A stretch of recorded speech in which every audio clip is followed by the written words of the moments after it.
बिस्मिल्लाहिर्रहमानिर्रहीम, अस्सलाम वालेकुम, गुड मॉर्निंग, सुबह बखैर। मैं हूँ महविश हबीब, सिटी एट 10 में खुशामदीद। इस उम्मीद और इस दुआ के साथ कि आपके दिन का आगाज़ बेहतरीन हुआ होगा, बामकसद हुआ होगा और पुरसुकून हुआ होगा। सिटी एट 10 में हम शामिल करते हैं आपके दिन को बेहतर बनाने के लिए शहर की वो तमाम ख़बरें जो कि आपके दिन को बेहतर बना सकती हैं, और इसके साथ साथ वो तमाम इन्फॉर्मेशन जो आपकी ज़िंदगी से कनेक्ट होती है। आज के प्रोग्राम में हम बात करेंगे एजुकेशन के हवाले से। वो लोग जो कि फ़ॉरेन एजुकेशन हासिल करना चाहते हैं लेकिन उन्हें समझ नहीं आता कि डॉक्यूमेंटेशंस में कहाँ पर इशू आ जाता है, जिसकी वजह से वीज़ास रिफ्यूज़ होने के चांसेस भी होते हैं। फ़ॉरेन कंट्रीज़ में एजुकेशन के साथ साथ वर्क अपॉर्चुनिटीज़ क्या है, इस पर भी बात करेंगे। और इसके साथ साथ सबसे ज़्यादा इम्पॉर्टेंट दिन की रूटीन में मैटर करता है कि मौसम किस तरह से। अगर आज के मौसम के हवाले से बात करें तो एहतियात भी बहुत ज़्यादा ज़रूरी है। और इसके साथ साथ हम बात करेंगे क्योंकि फैसलाबाद एक बिज़नेस कम्युनिटी हब वाला शहर है, जहाँ पर बहुत सारे लोग जो है कारोबार से वाबस्ता हैं, ताजिर कम्युनिटी भी है, उनके मसाइल किस तरह से हुकूमत हल कर रही है, इस पर भी बात करेंगे। और साथ ही साथ करेंसी और सोने का आज क्या रेट चल रहा है, इस टॉपिक को भी हम डिस्कस करेंगे। तो देखते हैं सबसे पहले फैसलाबाद का मौसम कैसा रहने वाला है आज के हमारे सेगमेंट टुडेज़ वेदर में। मौसम के हवाले से बात की जाए तो ये पूरे वीक में हम देख रहे हैं कि मौसम जो है फैसलाबाद का काफ़ी ज़्यादा खुशगवार दिखाई दे रहा है। मरियम रज़ा हमारे साथ मौजूद हैं। जी मरियम, बताइएगा कि वेदर की क्या अपडेट्स हैं। जी बिल्कुल, शहर फैसलाबाद के मौसम के हवाले से बात करें तो आज शहर फैसलाबाद में सुबह सवेरे बादल बरसे हैं, जिसकी वजह से शहर फैसलाबाद में इस वक्त ठंडी हवाओं का राज है। उसके वक्त साथ साथ मौसम जो है वो भी खासा सुहाना है। गर्मी का जोर टूट चुका है और अब ज़्यादा माहौल जो पिछले कई रोज़ से फैसलाबाद ही बर्दाश्त कर रहे थे वो भी ख़त्म होता हुआ दिखाई दे रहा है। दर्जा हरारत के हवाले से बात करें तो फैसलाबाद में कम से कम दर्जा हरारत 25 डिग्री सेंटीग्रेड जबकि ज़्यादा से ज़्यादा 30 डिग्री रहने का इम्कान है। हवा में नमी का तनासुब 50% है, जबकि हवाएं इस वक्त 8 किलोमीटर फी घंटा की रफ्तार से चल रही हैं। और ये चलने वाली हवाएं शहर फैसलाबाद के मौसम को खासा खुशगवार भी कर रही हैं और उसके साथ साथ इस बात की नवीद भी सुना रही हैं कि आइंदा चंद घंटों में ये बादल दोबारा से बरसेंगे और फैसलाबाद के मौसम को मज़ीद खुशगवार कर देंगे। रात गई भी शहर फैसलाबाद में ठंडी हवाओं का राज रहा, मौसम खासा खुशगवार था और सुबह में भी इसी तरह से मौसम नज़र आ रहा है। क्योंकि मानसून का मौसम है तो इसके अंदर कहीं हल्की बारिश होती है तो कहीं तेज़ बारिश होती है। फ़िलहाल सुबह के औकात में फैसलाबाद के मुख्तलिफ इलाकों में हल्की बारिश जो है वो हुई है, जबकि अब आने वाले चंद घंटों के अंदर दोबारा से ये बादल बरस रहे हैं, जिसके अंदर बादल बरसेंगे लेकिन मौसम भी अच्छा होगा। लेकिन उसके साथ साथ एहतियाती तदाबीर का मशवरा जो है वो दिया गया है। एहतियात आपने इसी तरह से करनी है कि जो कच्चे मकान हैं, जो वहाँ के रिहायशी हैं, वो वहाँ से जगह तब्दील करके किसी महफूज जगह पर चले जाएं। उसके साथ साथ खंबे हों या नंगी तारें हों, वहाँ पर बच्चों को भी ना जाने दें, खुद भी एहतियात करें ताकि किसी भी किस्म का नाखुशगवार वाक़या जो है वो पेश ना आ सके। जी बहुत शुक्रिया मरियम तफसीलात से आगाह करने के लिए। मौसम तो फैसलाबाद का काफ़ी ज़्यादा खुशगवार हो गया लेकिन इसके साथ साथ एहतियात बहुत ज़्यादा ज़रूरी है क्योंकि मौसम बहुत ज़्यादा अनप्रडिक्टेबल हो गया है। तो ऐसे में अपने आप को महफूज रखने के लिए जो भी एहतियाती तदाबीरें उन्हें लाजमी फ़ॉलो करें। बढ़ाते हैं प्रोग्राम को आगे और अब बात करते हैं कुछ एजुकेशन के हवाले से। एजुकेशन हर किसी का हक भी है और बहुत सारे ऐसे लोग हैं जो कि पाकिस्तान के अलावा फ़ॉरेन कंट्री में भी एजुकेशन हासिल करना चाहते हैं ताकि एक तो इंटरनेशनल एजुकेशन को एक्सप्लोर कर सके और दूसरा पाकिस्तान के लिए कुछ कर सकें।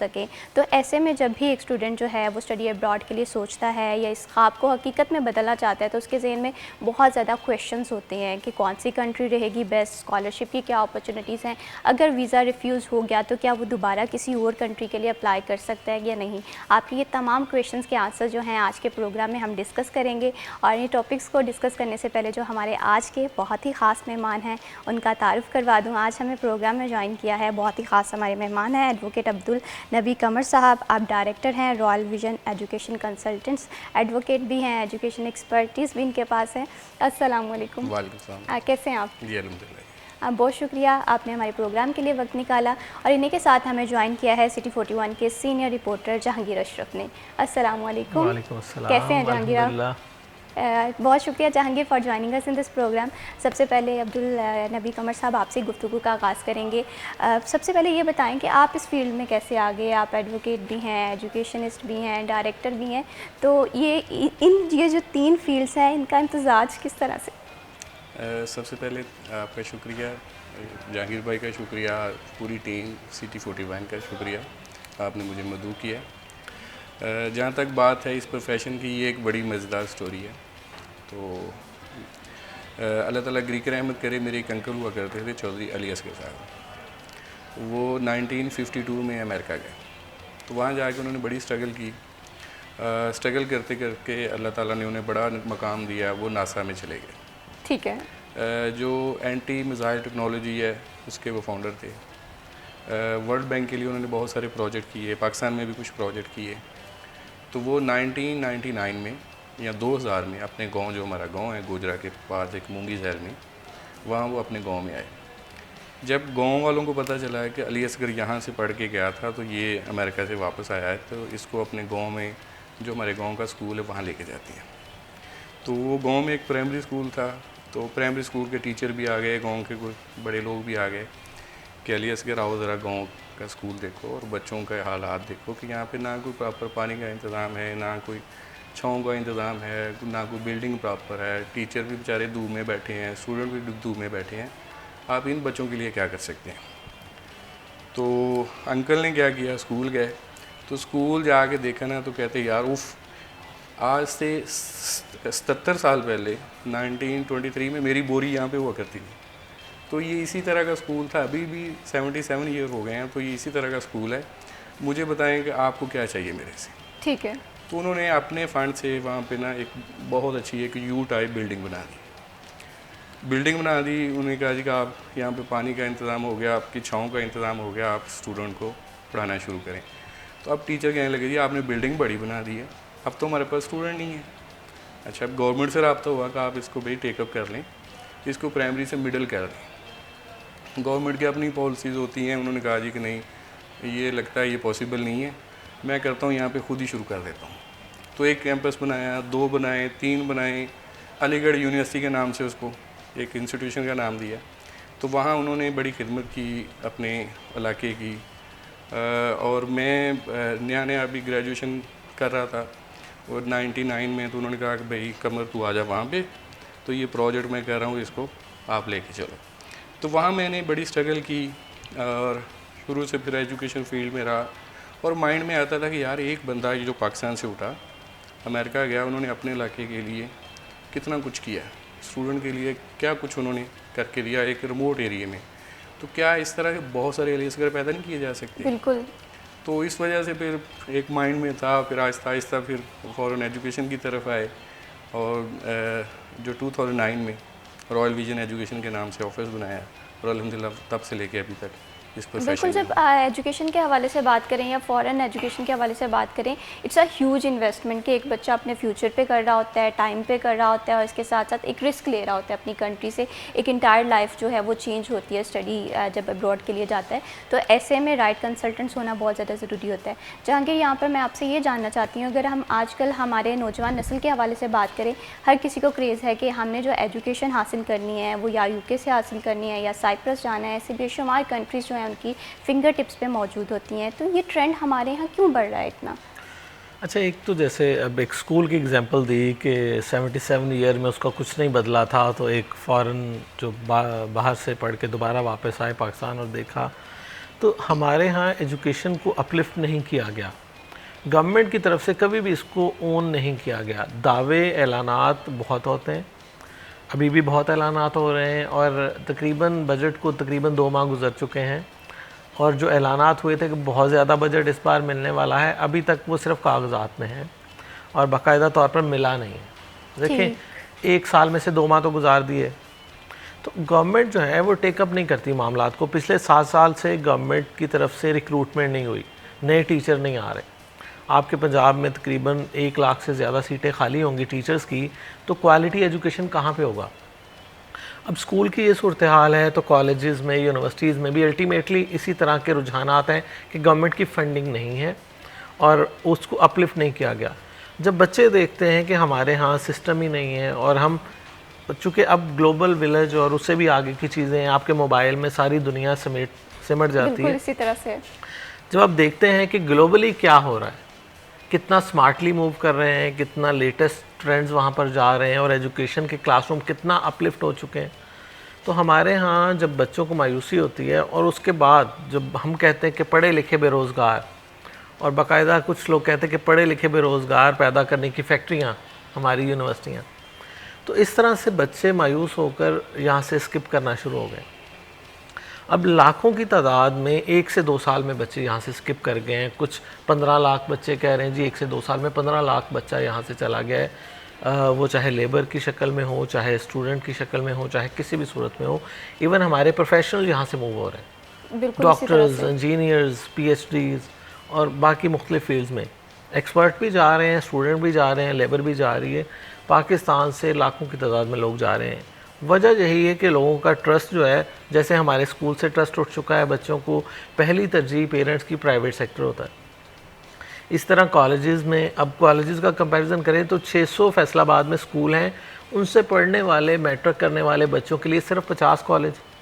बिल्कुल, और ये बहुत ना होने के बराबर है। तो हमारे यहाँ सहूलियात की कमी और मुख्तलिफ इंफ्रास्ट्रक्चर की कमी और इवन हमारे पास असाज़ा की कमी।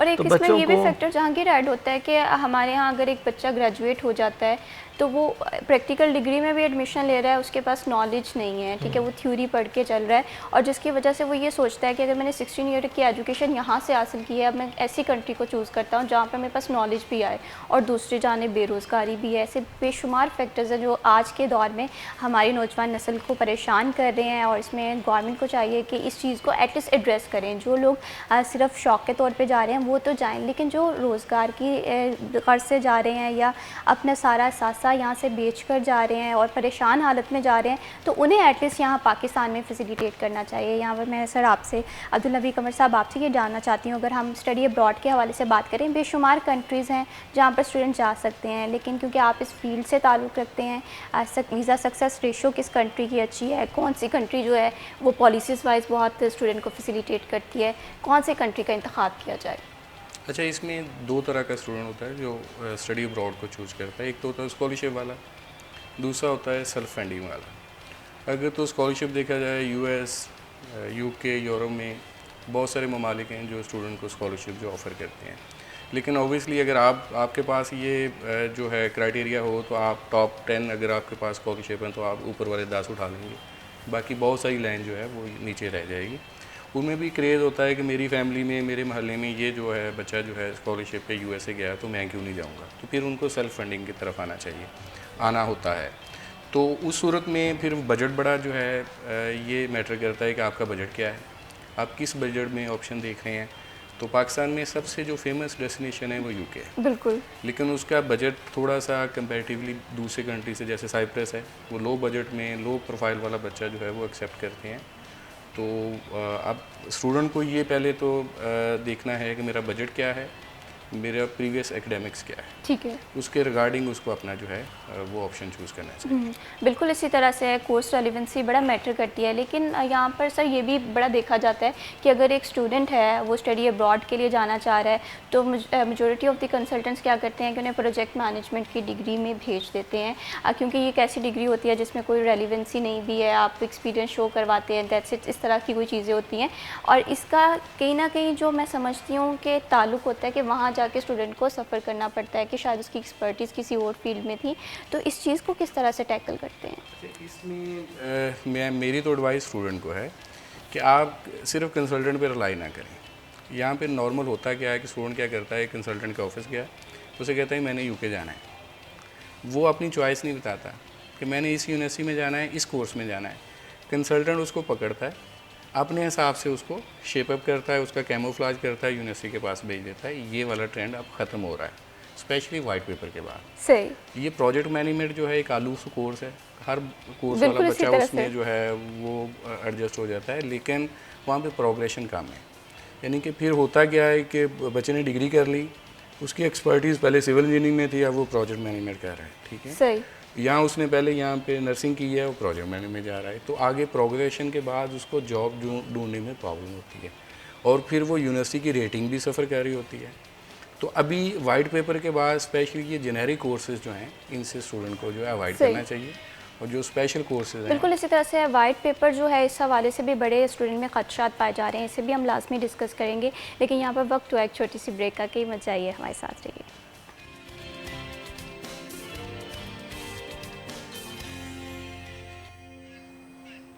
सिटी एट 10 में वंस अगेन खुश आमदीद। बात कर रहे हैं एजुकेशन के हवाले से और इसके साथ साथ एक स्टूडेंट के पास कौन सी स्किल होनी चाहिए जब वो फॉरेन कंट्रीज़ में जाता है। जैसे कि मैं ब्रेक पे जाने से पहले बात कर रही थी कि जब भी हम कोई भी एजुकेशन जो है उसके बारे में सोचते हैं कि इस एजुकेशन को चूज़ करना चाहिए या इस कंट्री को चूज़ करना चाहिए, ये सिर्फ एजुकेशन नहीं होती, ये हमारी इन्वेस्टमेंट होती है हमारे ख्वाबों को पूरा करने के लिए, हमारी लाइफ को सेटल करने के लिए।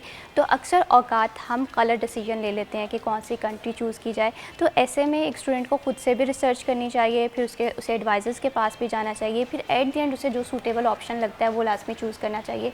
तो जहांगीर, हम जिस तरह से भी बात कर रहे थे कि हमारे यहाँ ये ट्रेंड सेट हो गया है ये गुज़श्ता 3-4 सालों से कि बहुत सारे स्टूडेंट्स हैं वो चले गए हैं, कोई यूके चला गया है, कोई कनाडा, ऑस्ट्रेलिया। लेकिन इसके साथ साथ अगर वो स्टूडेंट्स वहाँ चले जाते हैं, यहाँ पर उनके पास बेसिक नॉलेज नहीं है, स्किल्स नहीं है, तो किस तरह से वो वहाँ पर सर्वाइव कर सकते हैं?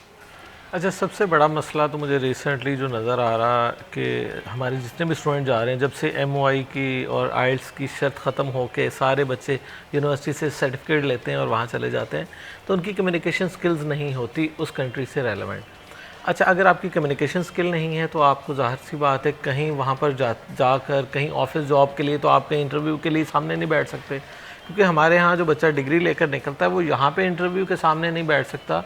तो वहाँ जाकर जिनकी लैंग्वेज ही आपकी कंपैटिबल नहीं है तो वहाँ कैसे सर्वाइव करेंगे।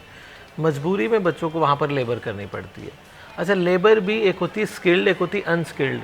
ये चूँकि स्किल कोई नहीं होती हमारे स्टूडेंट के पास, तो वहाँ अनस्किल्ड लेबर करते हैं, ठीक है। तो वो और कम वेजेस पे होती है। स्किल्ड लेबर थोड़ी सी ज़्यादा वेज आपको देती है और अनस्किल्ड आपको और निचले दर्जे की देती है।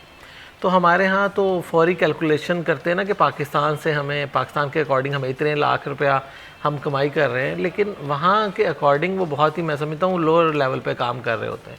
अगर एक बच्चा मास्टर्स करने गया है या BS करने गया है, अगर उसने भी वहाँ पे पेट्रोल डालना है, उसने भी जाके कहीं काउंटर पे खड़े होना है, उसने ही वहाँ डिलीवरी करनी है, उसने कुकिंग का काम करना है, कुछ भी करना है, तो वो उससे बेहतर है कि यहाँ तो कोई स्किल सीख के चला जाए या एटलीस्ट प्रॉपर उसकी कम्युनिकेशन ही बेहतर हो। तो MOI के मैं बड़ा ख़िलाफ़ हूँ। ज़ाहिर बात है कि उससे हमारे स्टूडेंट का इमेज और ओवरऑल इमेज भी बाहर जाके ख़राब हो रहा है, और उसके अलावा हमारा बच्चा जो है उसका लेवल बहुत गिर रहा है। तो हम क्या कर रहे हैं कि फिर वो नासा तक तो नहीं जाएंगे या बिल्कुल फिर तो वासा तक आएंगे वापस आगे। तो हमारे यहाँ बच्चों को एक ही है कि हम वहाँ जाके सेटल हो जाए। बिल्कुल। और पाथ जहांगीर, यहाँ नहीं पर उनके MOI पास। के हवाले से बात करें ना, प्रोफिशिएंसी लेटर के हवाले से, तो स्टूडेंट इसे बहुत अच्छा टूल समझते हैं, एक टाइम बच जाता है, और दूसरा अगर टेस्ट कर रहे हैं तो फेलियर के चांसेस थोड़े से बढ़ जाते हैं। जाहिर सी बात है एक स्टूडेंट की इंग्लिश नहीं बेहतर है, वो एक दफ़ा अटैम्प्ट करेगा, 2 दफ़ा अटैम्प्ट करेगा, तो कहीं ना कहीं हमारे यहाँ स्टूडेंट शॉर्टकट के चक्कर में भी रहते हैं। नहीं, वो लेबर और प्रोफेशनलिज्म दोनों के दरमियान आप फ़र्क समझे ना, कि एक बंदा लेबर ही रहेगा, फिर वो प्रोफेशनलिज्म की तरफ नहीं जाएगा। एक तो डिग्री उसकी इरेलेवेंट होगी, जैसे आपने कहा कि जो भी डिग्री आ रही है उसको आसान से सब्जेक्ट में डाल के जिसमें इजीली एडमिशन हो गया वहाँ पे भेज दिया, और उसका बैकग्राउंड स्टडी और है, वहाँ जाके कोई और है, असाइनमेंट कहीं और से लिखवा रहा है, क्योंकि ये भी बड़ा ट्रेंड है। पाकिस्तानी स्टूडेंट जाते हैं, वो असाइनमेंट्स और सारा प्रोजेक्ट किसी और से लिखवा के, उनका मकसद वहाँ पर सिर्फ स्विच होना है यहाँ से पाकिस्तान से, उनका मकसद स्टडी नहीं है। हमारे, मैं समझता हूँ, मुझे लगता है कि मोर देन 75 to 80% बच्चा स्टडी के लिए नहीं जा रहा, वो कोई अपना नॉलेज गेन के लिए नहीं जा रहा, वो कोई पाकिस्तान को डिलीवर नहीं करने वाला, वो सिर्फ ज़ात के लिए जा रहा है अपनी इनफरादी तौर पर। कोई उसमें हुब्बुल वतनी नहीं है, कोई उसमें ये नहीं कि मैं पाकिस्तान का नाम रोशन करूँगा, कोई उसके माइंड में ये नहीं कि मैं वापस आके पाकिस्तान में बहुत ज़्यादा चेंज लेके आऊँगा। ये बहुत ही कम परसेंटेज होती है जो पढ़ने के लिए जाते हैं, जो कहते हैं कि मैं पाकिस्तान का नाम रोशन करूंगा या पाकिस्तान को पे बैक करूंगा। बिल्कुल। हर बंदा या हर बच्चा हमारे यहाँ उसको अपनी पड़ी है। मतलब मैंने कभी विश नहीं की पाकिस्तान से बाहर जाऊँ। इस हवाले से मैं कहता हूँ कि पाकिस्तान में रह के इंशाल्लाह पाकिस्तान के लिए जो हम कर सकते हैं वो करें, बिल्कुल, और लोगों को अच्छे तरीके से गाइड करें, यहाँ बैठ के भी करें, अपनी यहाँ पे पढ़ाई भी कर सकते हैं। ये जो प्रोजेक्ट मैनेजमेंट वहाँ पे हो रही है उससे अच्छी तो यहाँ पे हो सकती है। बिल्कुल। और कहीं ना कहीं प्रैक्टिकलिटी, अगर हम बात करें हमारे इदारों में प्रैक्टिकलिटी आ जाए तो फिर भी हालात जो है बेहतर हो सकते हैं कि एक स्टूडेंट है वो जब यूनिवर्सिटी से निकल रहा है तो उसके पास डिग्री है और साथ काबिलियत भी है, तो वो जॉब मार्केट में ज़्यादा देर तक सर्वाइव कर सकता है। यहाँ पर एडवोकेट अब्दुल नबी कमर साहब, आपसे मैं ये जानना चाहती हूँ कि जैसे अभी हम बात कर रहे थे कि हमारे यहाँ स्टूडेंट्स तो फॉरेन कंट्री चले जाते हैं, लेकिन वहाँ पर उनके सर्वाइवल के चांस जो हैं वो काफ़ी कम होते हैं। अक्सर स्टूडेंट डिप्रेस्ड होते हैं, होम सिकनेस ब्राइटनेस काफ़ी ज़्यादा हो जाती है, तो जिसकी कहीं ना कहीं मैं ये रीज़न समझती हूँ कि हम स्किल नहीं प्रोवाइड कर पा रहे हैं यहाँ पर पाकिस्तान में। इसके साथ साथ और कौन कौन से फैक्टर्स हैं जो वहाँ की लाइफ को स्टूडेंट की मुतासिर कर रहे हैं? अच्छा, पहले तो मैं जहांगीर भाई की बात को सेकंड करूं। अच्छा, होता क्या है, मार्केट में एक मिथ है कि अगर स्टूडेंट का वीज़ा उसको ग्रांट हो जाता है ना, तो वो स्टूडेंट की एबिलिटी की वजह से होता है। अगर खुदा न खासा रिफ्यूज़ हो जाए तो एजेंट की गलती की वजह से होता है या उसके काउंसलर की गलती से वजह से होता है। मैंने तो हमेशा अपने स्टूडेंट से ये कहा है कि मेरा भाई, खुदा के लिए आप वहाँ जा रहे हैं, आप अब्रॉड में, आप पाकिस्तान का फेस हो वहाँ पे, आपने वो काम करना है जिससे आपके मुल्क की, आपका और आपकी फैमिली का, आपके कंसल्टेंट का इमेज जो है वो बिल्ड हो। आपने बोंगियाँ नहीं मारनी। लेकिन अनफॉर्चुनेटली होता क्या है कि वहाँ पे हमारा जो स्टूडेंट जाता है वो वहाँ पे जाके वो चंद चढ़ाता है, वो पिछलों का रास्ता बंद कर देता है। जो फ्यूचर स्टूडेंट है उनका वो रास्ता बंद करता है। जैसे ये ऑस्ट्रेलिया ने किया है, उन्होंने क्या की, मार्किंग की है। उन्होंने पहले KPK बंद किया। उन्होंने कहा जी कि जो KPK का स्टूडेंट है वो आगे प्रोग्रेशन नहीं करता, पढ़ता नहीं है, वो भाग जाता है, उसकी अटेंशन स्टडी है ही नहीं है, तो KPK बंद कर दें। KPK बंद करके उन्होंने कश्मीर का जो है एरिया वो बंद किया। फिर पंजाब के कुछ डिस्ट्रिक्ट उन्होंने मार्किंग की कि इन डिस्ट्रिक्ट से हम स्टूडेंट नहीं लेंगे। अभी और थोड़ा सा आगे गए हैं, अब बहुत सारा एरिया जो है उन्होंने वो जो है मार्क कर लिया और सिर्फ लाहौर, कराची, इस्लामाबाद के स्टूडेंट वो ले रहे हैं। बिल्कुल। तो ये बदकिस्मती से वो जो हमारा जो पास स्टूडेंट है वहाँ पे, जो पहले स्टूडेंट गए उन्होंने जाके वो वहाँ पे काम किए हैं जो पिछलों का रास्ता बंद कर रहे हैं। बिल्कुल। तो बाकी स्टूडेंट जो है उसको मेरी तो हमेशा से ये एडवाइस रहती है कि मेरा भाई वहाँ से आप अच्छा नॉलेज गेन करें, उस अच्छा जो है वहाँ से टेक्नोलॉजी सीखें, पाकिस्तान आए। यहाँ पे आपको ज़्यादा ज़रूरत है, इस कंट्री को सर्व करें। बिल्कुल। आप पे भी कोई हक बनता है कि आपने इस कंट्री के लिए कुछ करना है। वहाँ पे स्टूडेंट जाके कहेगा जी मैं भांडे धोला, मैं मॉप फेरना, बस मैं इतों जावा ना। भाई क्यों ना जाओ भाई, आप वहाँ पढ़ने के लिए आए हो। सबसे पहले तो आप देखो कि आपको जब वीज़ा इस कंट्री ने दिया है उसमें कंडीशन क्या है। उसमें ये तो नहीं था कि आप सिक्योरिटी की जॉब करते रहो, यूनिवर्सिटी जाओ ना। तो आप यूनिवर्सिटी जाएं, पढ़ें, अपनी डिग्री करें और वापस पाकिस्तान आके इस कंट्री को सर्व करें। वहाँ से कोई अच्छी चीज़ें लेके आओ, अच्छी चीज़ें अडॉप्ट करो, यहाँ पे लोगों को दिखाओ, इंस्टीट्यूशन में बैठो, 2-4 बंदे तैयार करो और पढ़ाओ। तो थोड़ा सा इसमें जो है अपनी इंफॉर्मेशन को एनहांस किया जी, जाए, लेकिन नहीं होते स्टूडेंट्स इस तरह से। वो क्या कर रहे हैं, वो अगले स्टूडेंट का रास्ता बंद कर रहे हैं। आहिस्ता आहिस्ता जैसे ऑस्ट्रेलिया ने बिल्कुल ही कांटा लगा दिया है। और मेरे ख्याल से अब जो यूके है- भी कर रहा है। कश्मीर की कुछ यूनिवर्सिटीज़ जो हैं उन्होंने कहा हुआ है कि कश्मीर की यूके साइड ने से तो आप देखें ना, तो बहुत सारी यूनिवर्सिटी ऐसी हैं जिन्होंने कहा कि हम पाकिस्तानी स्टूडेंट बिल्कुल लेंगे नहीं नहीं। रहे student। जैसे लिंकन है, पिछले दिनों में ग्लासगो कोलोडोनियो ने डिपॉजिट वापस कर दिया स्टूडेंट के कि नहीं पाकिस्तानी हो ये ले लो, ठीक है। इसके बाद लंदन मेट ने पेमेंट लेके वापस कर दी। अब और भी बहुत सारी यूनिवर्सिटीज़ हैं जो देख रही हैं कि हमने पाकिस्तानी स्टूडेंट को लेना है कि नहीं लेना।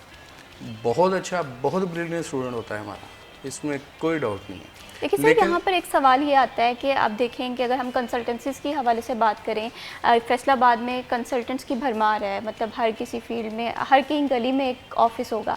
कहीं ना कहीं आप ये समझते हैं कि बीइंग एडवाइज़र कि हमें यहाँ पर स्ट्रॉन्ग चेक्स रखने चाहिए ताकि हम आगे क्वालिटी स्टूडेंट्स जो है वो भेजें? अच्छा, ये कंसल्टेंट की भी कुछ जिम्मेदारी है, वो अपना भी फ़िल्टर लगाएं, वो खुद से भी थोड़ा सा अपनी कंप्लाइंस बेहतर करें। वो देखें कि भाई ये मेरे पास जो स्टूडेंट आ रहा है इसकी अटेंशन स्टडी है या अदर देन स्टडी है। अगर तो हम वो जो माजा साजा गामा जो आ रहा है उसको हम कह रहे हैं ठीक है भाई, यूनिवर्सिटी से मेरी बात हुई है कि इस इनटेक में मैंने आपको 100 स्टूडेंट देना है, मैंने नंबर पूरे करने हैं, तो फिर साजा गामा माजा जब जाएगा तो भाई वो आपका इमेज भी गंदा करेगा, कंट्री का इमेज भी गंदा करेगा और इस इंडस्ट्री का इमेज भी गंदा होगा।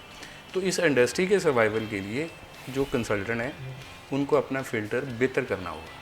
और बहुत सारे जो अच्छे कंसल्टेंट मार्केट में काम कर रहे हैं वो ये काम करते भी हैं, लेकिन बदकिस्मती से एक ट्रेंड है, जब PCO बने इस मुल्क में तो धड़ाधड़ PCO बन गया।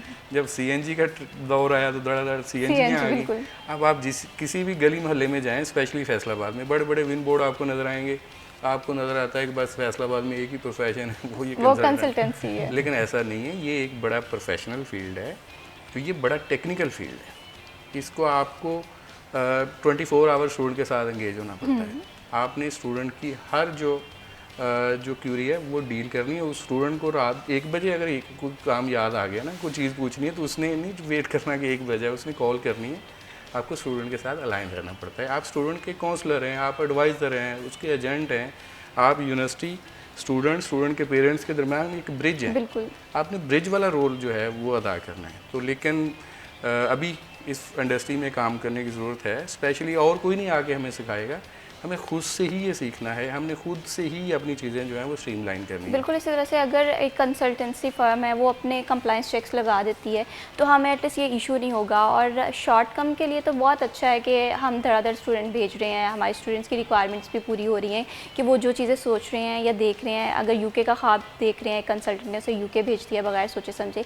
लेकिन ये चीज़ हमारी आने वाली पॉलिसीज़ को किस तरह से मुतासिर करेगी, इस पर काम करना जो मैं ये समझती हूँ कि बीइंग अ एडवाइज़र या कंसल्टेंट काम होने की ज़रूरत है।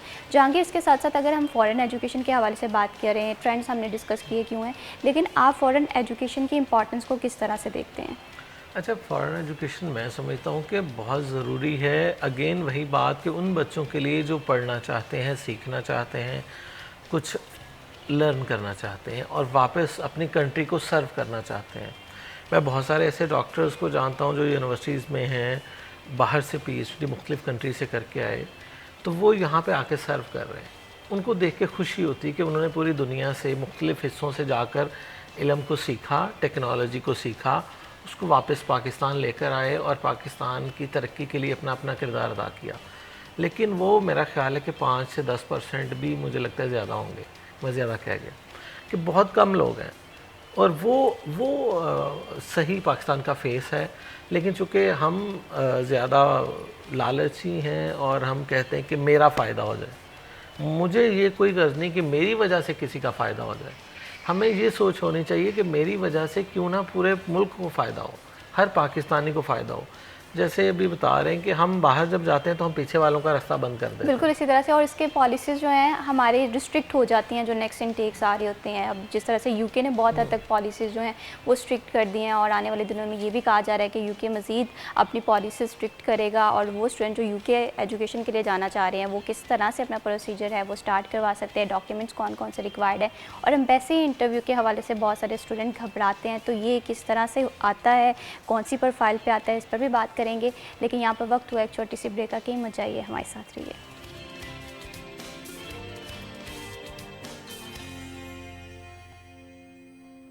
सिटी एट 10 में वंस अगेन खुश आमदीद। बात हो रही थी एजुकेशन के हवाले से। फ़ॉरेन एजुकेशन आज के दौर में बहुत ज़रूरी भी है, लेकिन इसके साथ साथ कुछ फ़िल्टर्स होते हैं कि जब हमने फ़ॉरेन एजुकेशन के लिए जाना है तो अपने आप को एक अच्छा इंसान बनाने के साथ साथ वो इंसान जो कि वहाँ के रूल्स एंड रेगुलेशंस को फॉलो करे ताकि आने वाले लोगों के लिए आसानियाँ हों।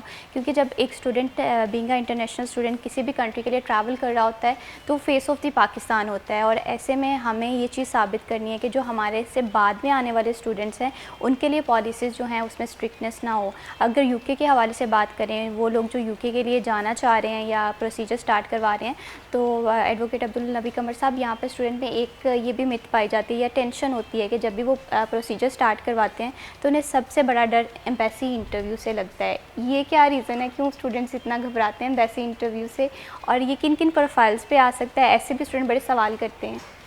अच्छा, अगर तो हम यूके की बात करें, यूके में जो अच्छा स्टूडेंट है वो कभी नहीं घबराता। जिसके पास प्रॉपर आइट्स पीटी है वो कहता आ जाए इंटरव्यू, फिर क्या है। इंटरव्यू में वो क्या पूछेगा, why this university, why this course, future plans, आपका स्पॉन्सर कौन है, यही पूछेगा ना। रॉकेट साइंस का क्वेश्चन तो उससे नहीं पूछेगा।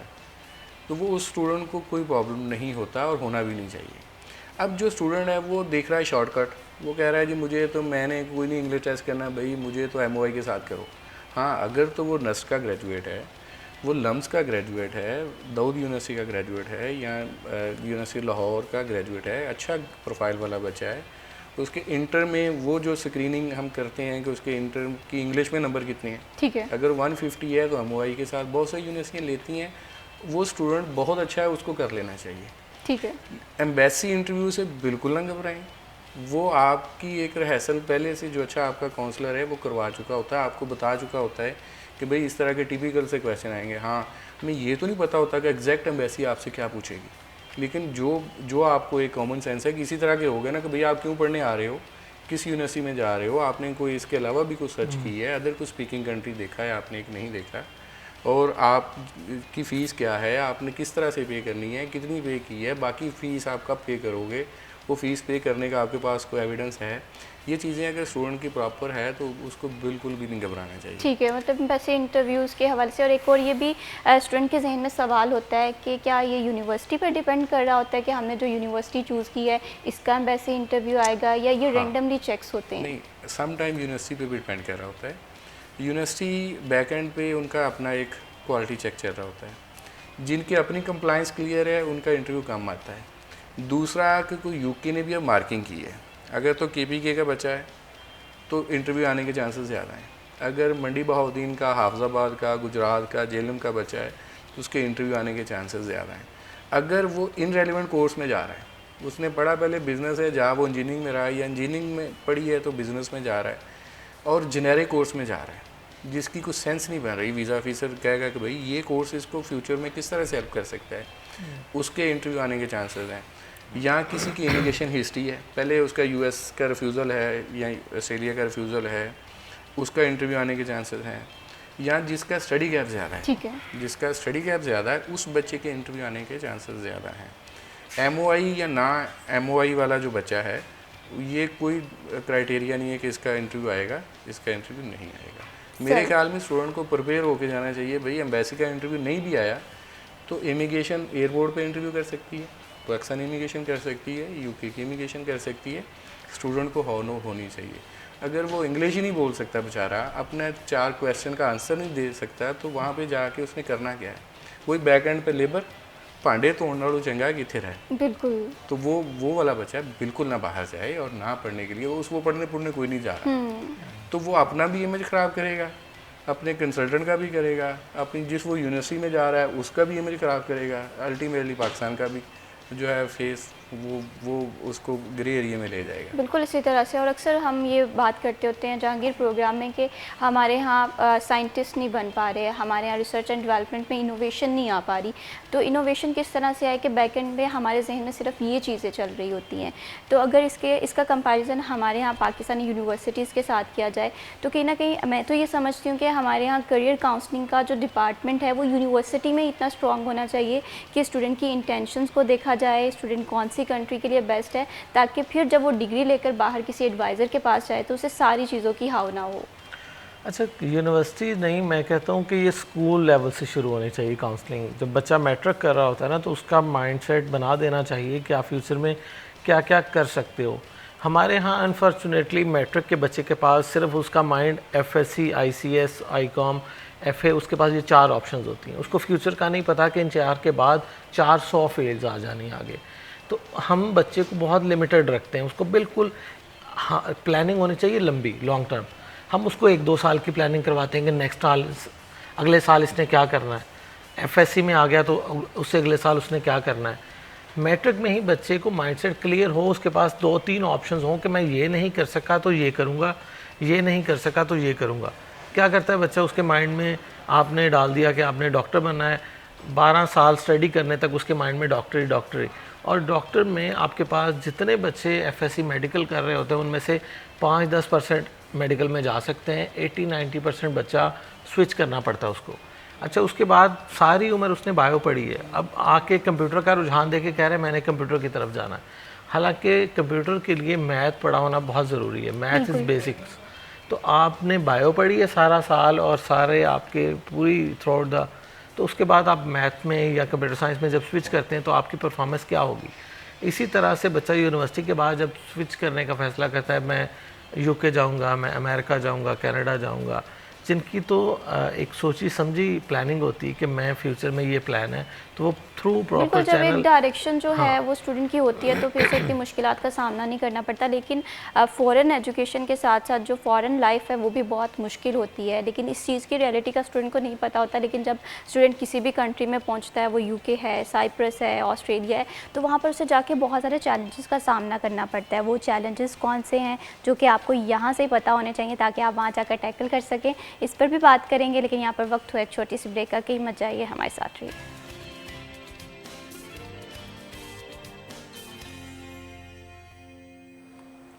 सिटी एट 10 में वंस अगेन खुश आमदीद। मुल्क भर के हवाले से बात करें तो मौसम जो है बहुत ज़्यादा अनप्रडिक्टेबल हो गया है और जिसकी वजह से पाकिस्तान के मुख्तलिफ दरियाओं में तुग़यानी का और ऊँचे दर्जे का जो सैलाब है वो भी मतवक़्क़ा है और इसी तरह से चिन्योट में भी ये ख़दशा ज़ाहिर किया जा रहा है। चिन्योट में फ़्लड की क्या सूरत हाल है, इस पर बात करने के लिए हमारे साथ ब्यूरो चीफ़ चिन्योट वकार घुमन हमारे साथ लाइन पर मौजूद हैं। वकार जी बताइएगा, मुझे ये बताइएगा कि फ़्लड की क्या सूरत हाल है चिन्योट में। वकार घुमन हमारे साथ लाइन पे मौजूद हैं। जी वकार बताइएगा कि चिन्योट के में किस तरह से फ़्लड की सूरत हाल आप देख रहे हैं।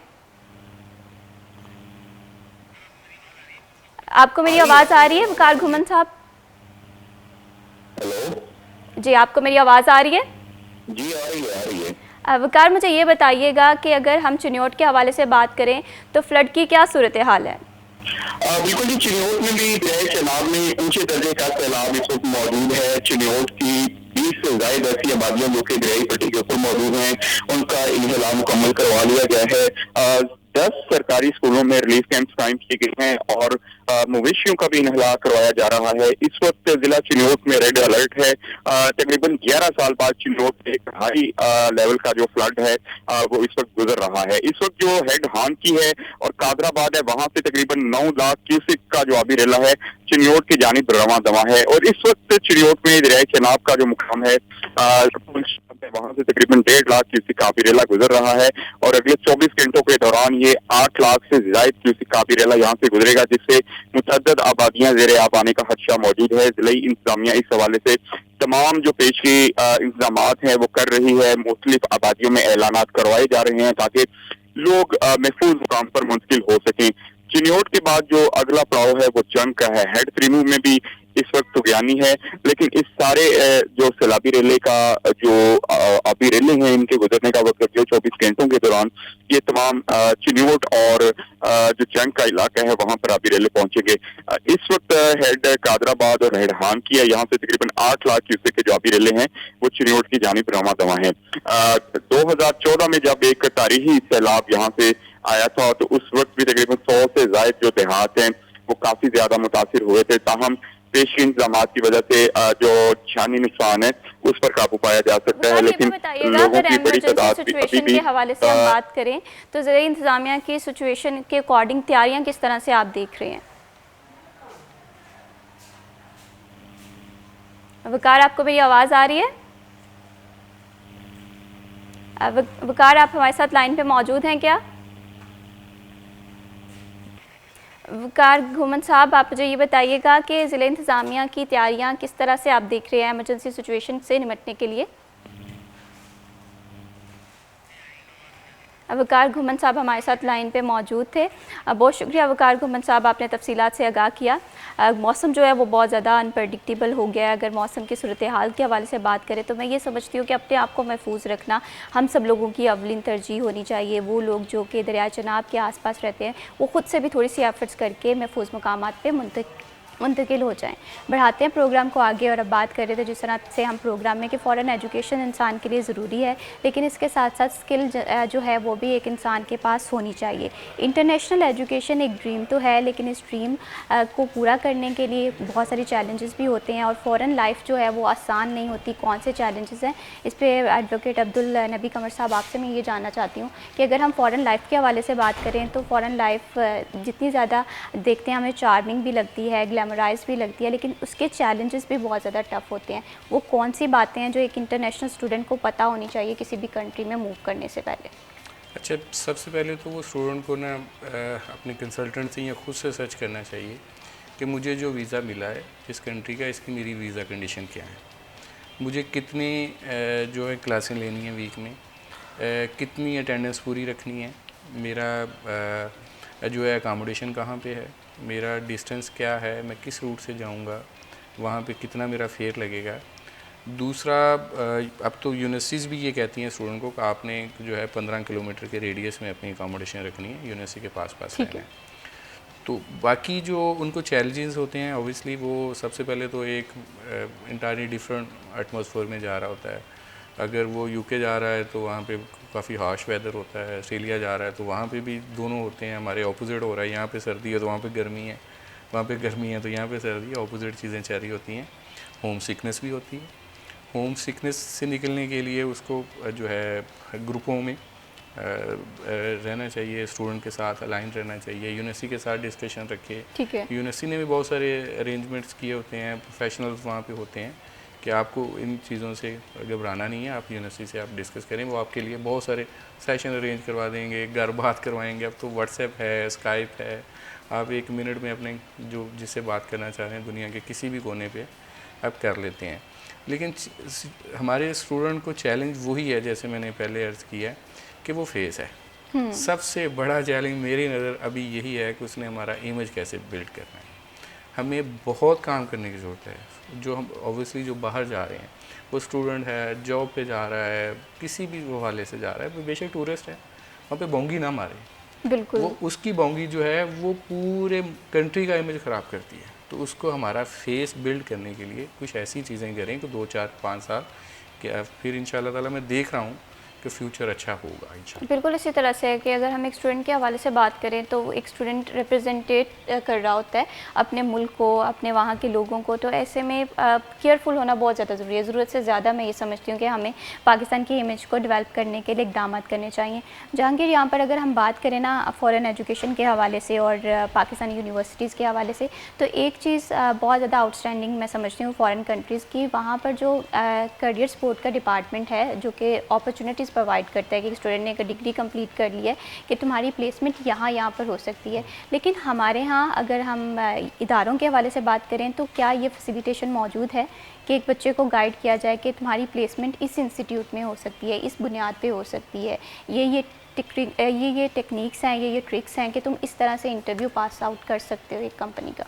अच्छा, हमारे यहाँ जो बच्चे को तैयार करना है वो बहुत कम इदारों में है, और जॉब प्लेसमेंट की अगर बात करें तो वो भी अक्सर यूनिवर्सिटी सिर्फ इश्तिहार वो नोटिस बोर्ड पर आवेदन करने को समझती है कि हमने जॉब प्लेसमेंट में अपना किरदार अदा कर दिया, जो कि मैं समझता हूँ नाकाफ़ी है। मुख्तलिफ अपनी फील्ड से रेलिवेंट इदारों के साथ MOUs होने चाहिए एजुकेशनल इंस्टीट्यूशंस के, उनके एक्सपर्ट्स को अपने इदारों में बार बार बुलाना चाहिए ताकि ड्यूरिंग स्टडी ही बच्चे अपना माइंडसेट बना लें कि मेरे पास फ्यूचर में अपॉर्चुनिटीज़ क्या क्या हैं। मतलब मुझे लगता है, मेरी जो ऑब्जर्वेशन है कि आप 8 सेमेस्टर के किसी भी यूनिवर्सिटी के स्टूडेंट से अगर एक सर्वे करें कि आपकी डिग्री का स्कोप क्या है, तो उनमें से मोर देन 50% बच्चों को अपनी डिग्री का स्कोप ही नहीं पता होगा।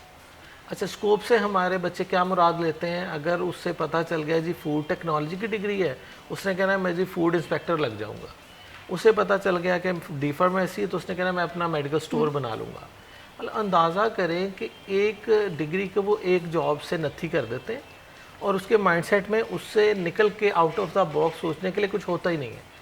फार्मेसी पढ़ने वाले बच्चे को तो चाहिए कि मैं पाकिस्तान में रहते हुए मुख्तलिफ बीमारियों की मेडिसिन बिल्कुल इसी तरह से थोड़ा सा अपने कंफर्ट जोन से बाहर निकल कर तहकीक, रिसर्च और डेवलपमेंट के हवाले से भी हमारे स्टूडेंट को सोचना पड़ेगा। और अगर फॉरेन कंट्रीज़ के हवाले से बात करें तो ये बहुत सोच समझ के लिए जाने वाला डिसीजन है। जहांगीर अशरफ, बहुत शुक्रिया for joining us in this programme. बहुत शुक्रिया एडवोकेट अब्दुल नवी कमर साहब, आपने हमारे प्रोग्राम के लिए वक्त निकाला।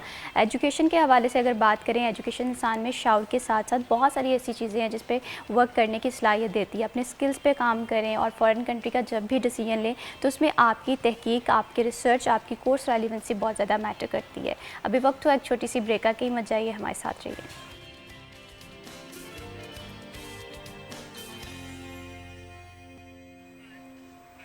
सिटी एट 10 में वंस अगेन खुश आमदीद। बढ़ाते हैं प्रोग्राम को आगे और अब बात करते हैं कुछ सब्जियों, चिकन और दालों के भाव के हवाले से। हम देखते हैं कि रोज़ाना के रूटीन में एक चीज़ बहुत मैटर कर रही होती है, वो ये है कि हमें सब्जियों के हाव नाव पता होनी चाहिए आज मार्केट में क्या प्राइस चल रही है, क्योंकि जब भी हम घर से बाहर निकलें एटलीस्ट हमें पता हो कि सही प्राइस मार्केट में क्या चल रही है। तो आज के भाव में हमारा जो सेगमेंट है, देखते हैं कि क्या प्राइसेस चल रही हैं।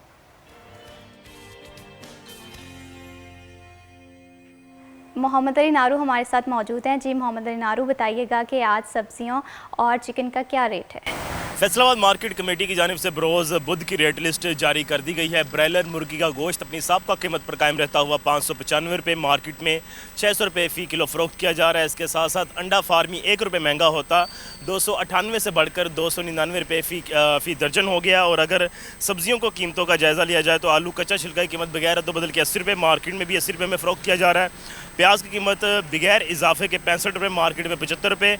और टमाटर 3 रुपये सस्ता होने के बाद 105 से कम होकर 102 रुपये और मार्केट में 100 रुपये में फ़रोख्त किया जा रहा है। अदरक चाइना की कीमत बगैर अदल के 390, मार्केट में 450।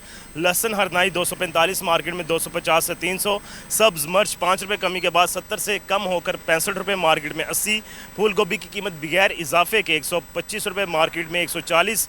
बंद गोभी 100 रुपये, मार्केट में 100 रुपये में दस्तयाब है। घिया कद्दू 80 रुपये, मार्केट में 100 रुपये में दस्तयाब है। इसके साथ साथ फलों की कीमतों का जायज़ा लिया जाए तो सेब गाचा अपनी साबका कीमत पर कायम रहता हुआ 220, मार्केट में 250। केला 140, मार्केट में 150। आम चौंसा अव्वल 240, मार्केट में 250। अमरूद 80, मार्केट में 100 रुपये। और अनार देसी 310, मार्केट में 400 रुपये। अंगूर गोला 210, अंगूर सुंदरखानी 360 रुपये फ़ी किलो में दस्तयाब होंगे। मजमूई तौर पर कीमतों की बात कर ली जाए तो ब्रायलर मुर्गी का गोश्त साबका कीमत पर कायम रहा है और इसके साथ साथ सब्जियों की कीमत में मामूली रद्दबदल देखा गया है। फलों की साबका कीमतें कायम रही हैं। जी बहुत शुक्रिया मोहम्मद इनारो तफसीलात से आगाह करने के लिए। बढ़ाते हैं प्रोग्राम को आगे और अब बात करते हैं उन तमाम लोगों की जो कि पाकिस्तान के लिए कुछ करना चाहते हैं और इंस्पिरेशन हासिल करना चाहते हैं। बहुत ज़्यादा मुश्किलात का भी सामना करना पड़ता है, लेकिन हमारे साथ आज स्टूडियो में एक ऐसे गेस्ट मौजूद हैं जिनके तारुफ़ के हवाले से बात करें तो शायद हमारे प्रोग्राम का वक्त भी कम पड़ जाए, क्योंकि मैं बात कर रही हूँ डॉक्टर अवैस अहमद हल साहब की। आपका जो शुमार है वो दुनिया के 2% ऑफ दी साइंटिस्ट में होता है। आप पहले पाकिस्तानी हैं जिनके पास ये एजाज़ है। इसी के साथ साथ 100 से ज़ायद रिसर्च पेपर आप लिख चुके हैं, 9 किताबें आप एडिट कर चुके हैं नैनो टेक्नोलॉजी पे, और ऐसी बेशुमार चीज़ें हैं जो कि आपने पाकिस्तान का नाम रोशन करने के लिए की हैं। दुनिया के कोई भी ऐसा मुल्क नहीं है जहाँ पर आपने जो है वो बीइंग अ साइंटिस्ट विज़िट ना किया हो या बीइंग अ रिसर्चर या लेक्चरर आपने वहाँ पर लेक्चर विज़िट ना करी हो। इसमें मलेशिया है, चाइना है, ऐसे बेशुमार कंट्रीज़ हैं जहाँ पर आप विज़िट कर चुके हैं। और सबसे बड़ी बात ये कि इनका ताल्लुक़ जो है वो फैसलाबाद से, और फैसलाबाद का जो नाम है ये पूरी दुनिया में रोशन कर रहे हैं। अस्सलाम वालेकुम। वालेकुम सलाम। कैसे हैं आप अवैस साहब? शुक्र अल्हम्दुलिल्लाह। आप बहुत शुक्रिया। मैं अल्हम्दुलिल्लाह बिल्कुल ठीक। बहुत शुक्रिया आपने वक्त निकाला प्रोग्राम के लिए। इतनी ज़्यादा अचीवमेंट्स इतनी कम उम्र में, तो यकीनन इस सफ़र का आगाज़ भी बहुत जल्दी हुआ होगा। सफ़र का आगाज़ कहाँ से किया आपने? जी, thank you so much first of all to invite me over there. The beginning of this journey was like in my BS career. जब मैं बैचलर में था अप्लाइड केमिस्ट्री डिपार्टमेंट में जिस यूनिवर्सिटी फैसलाबाद में, तो वहीं से ये आगाज़ सफ़र शुरू हुआ, जिसमें मेरे मुर्शिद जो थे डॉक्टर इकराम अहमद, उनकी काविश थी कि I should be something else rather than others. So then this journey have been started. बिल्कुल इसी तरह से है। और जब इंसान ने बहुत बड़ा ख्वाब देखा होता है, बहुत ज़ाहिर सी बात है उस ख्वाब को या उस टारगेट को अचीव करने के लिए आपको बहुत कम उम्र से इसका आगाज़ करना पड़ता है। और जैसे आपके पास टाइटल है टॉप 2% ऑफ दी साइंटिस्ट में आपका शुमार होता है, इस टाइटल के हवाले से थोड़ा सा बताइएगा। ये कब आपको ये टाइटल मिला, किस तरह से आपने इस टाइटल को अचीव करने के लिए क्या चैलेंजेस थे, क्या मुश्किलात थी? अच्छा, ये जो टाइटल है मैं इसको 2 बार जीत चुका हूँ, 2023 में भी और 2024 में भी। 2025 की लिस्ट नेक्स्ट मंथ लग रही है, तो इंशाल्लाह I will be there, I hope so. तो ये जो टाइटल है टॉप 2% साइंटिस्ट, और during PhD I was the first Pakistani, even I was the one in the world who achieved this award in my PhD career। जब मैं PhD कर रहा था स्पेन से, तो 2023 में ये मैंने अचीव किया। जो बेसिक इसकी कैलकुलेशन है वो हमारे तो माइंड में नहीं होती, वो ऊपर से जो रिसर्च को ऑर्गेनाइज कर रहे होते हैं, चला रहे होते हैं, चेक कर रहे होते हैं आपका इम्पैक्ट कितना है, कि आपकी रिसर्च से सोसाइटी को बेनिफिट है या नहीं है, आप रिसर्च से प्रोडक्टिविटी की तरफ जा रहे हैं या नहीं जा रहे हैं। और या वो just for the sake of publish papers के तौर पे है, तो वो सारी चीज़ों को वो मैनेज करके देख रहे होते हैं, साइटेशंस कितनी हैं, लोग कितना उसको पढ़ रहे हैं, तो उसके बाद वो इस लिस्ट को जो है ना वो जारी करते हैं, और ये स्टैनफोर्ड यूनिवर्सिटी से लिस्ट आती है। ठीक है, और 2025 में अभी लिस्ट जो लगनी है, चले लगनी है। बेस्ट ऑफ लक, अल्लाह ताला आपको इस लिस्ट में इस साल भी शामिल करे। और इसके साथ साथ जैसे कि हम बात कर रहे थे, आपकी प्रोफाइल में देख रही थी कि रिसर्च में आपने बहुत ज़्यादा काम किया है, 100 से ज़्यादा रिसर्च पेपर आपने लिखे हैं।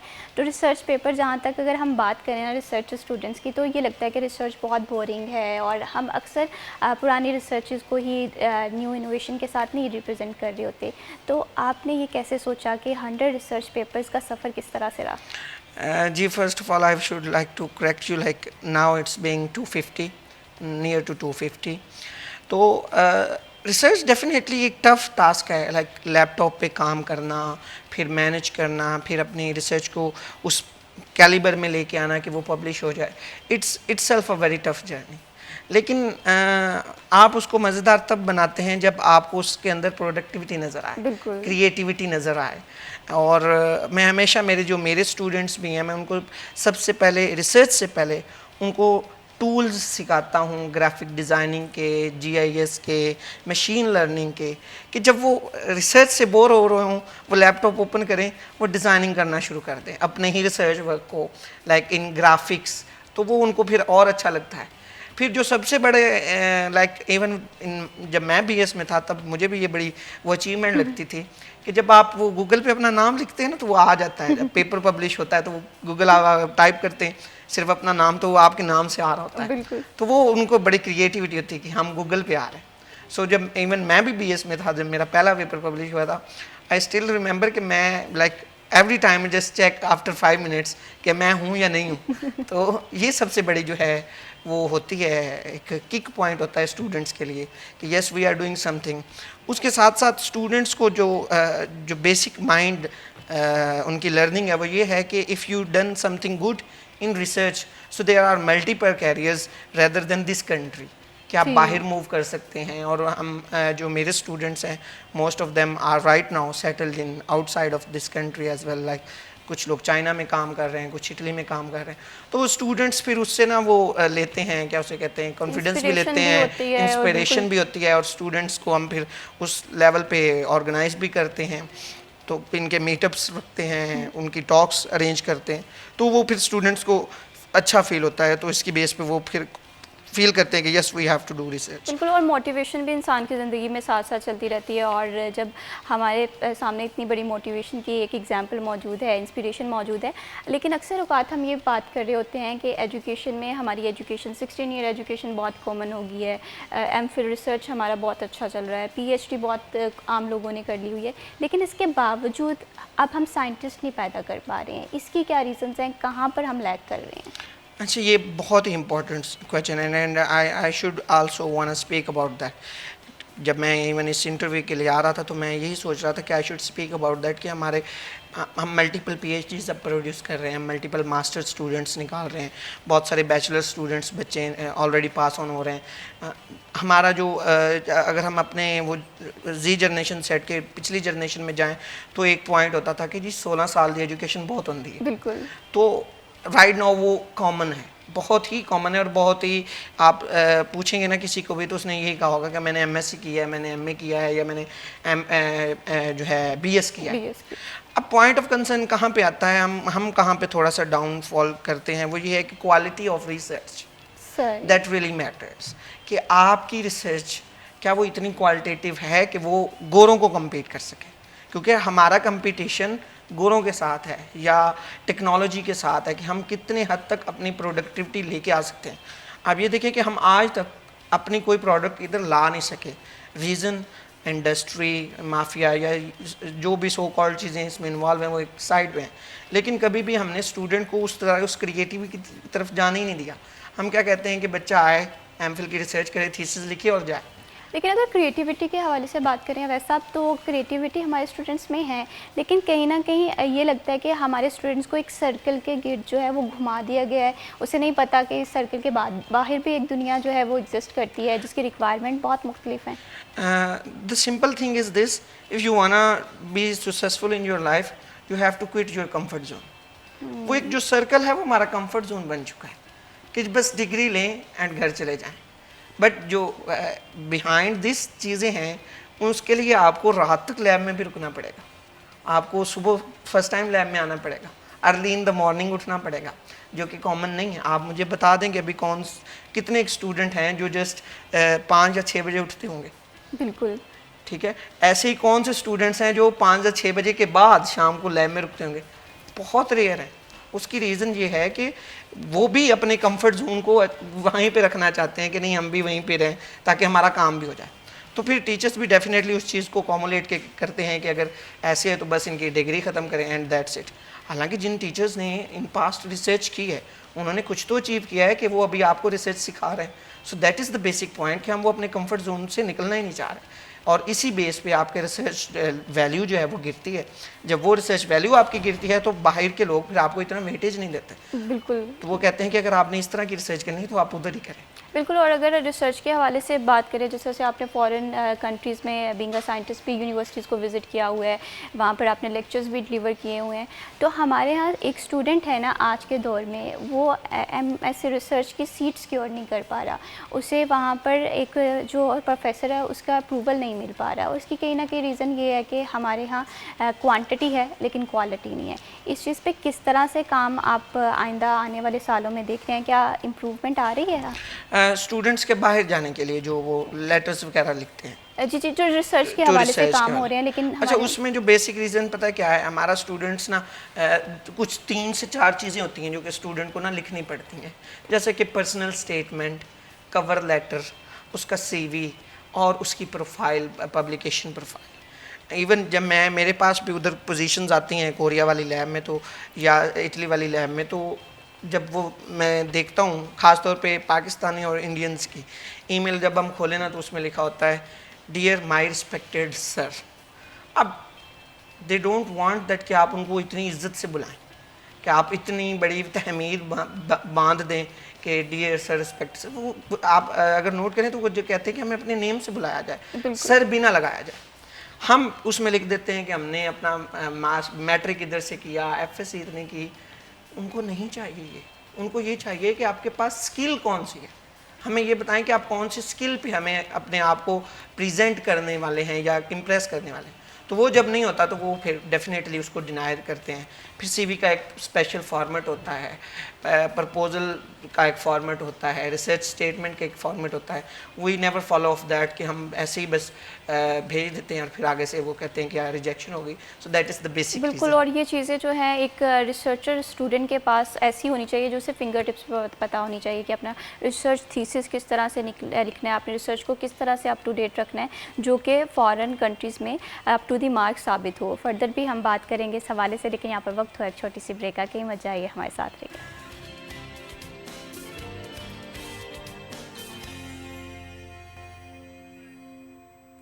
सिटी एट 10 में वंस अगेन खुश आमदीद। प्रोग्राम में हम बात कर रहे थे रिसर्च के साथ साथ बहुत सारी चीज़ों में, और इसके साथ साथ अगर हम बात करें मौसम के हवाले से, तो मौसम जैसे मैंने कहा कि बहुत ज़्यादा अनप्रडिक्टेबल हो गया। अगर पूरे मुल्क की मजमूई सूरत हाल के हवाले से बात करें तो हम देख रहे हैं कि बहुत सारे दरियाओं में तुग़यानी के भी ख़दशात ज़ाहिर किए जा रहे हैं, फ्लश फ्लड के भी ख़दशात हैं, और इसी तरह से फैसलाबाद में चिन्योट, तांदलियांवाला और झंग में भी ख़तरे की सूरत हाल जो है वो बरकरार है।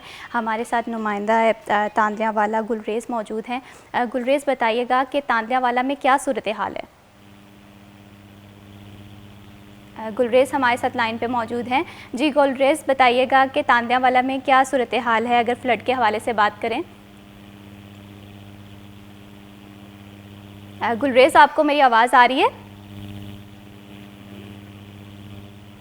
गुलरेज़ हमारे साथ मौजूद हैं तांदलियांवाला से। गुलरेज़, बताइएगा कि फ़्लड की क्या सिचुएशन है?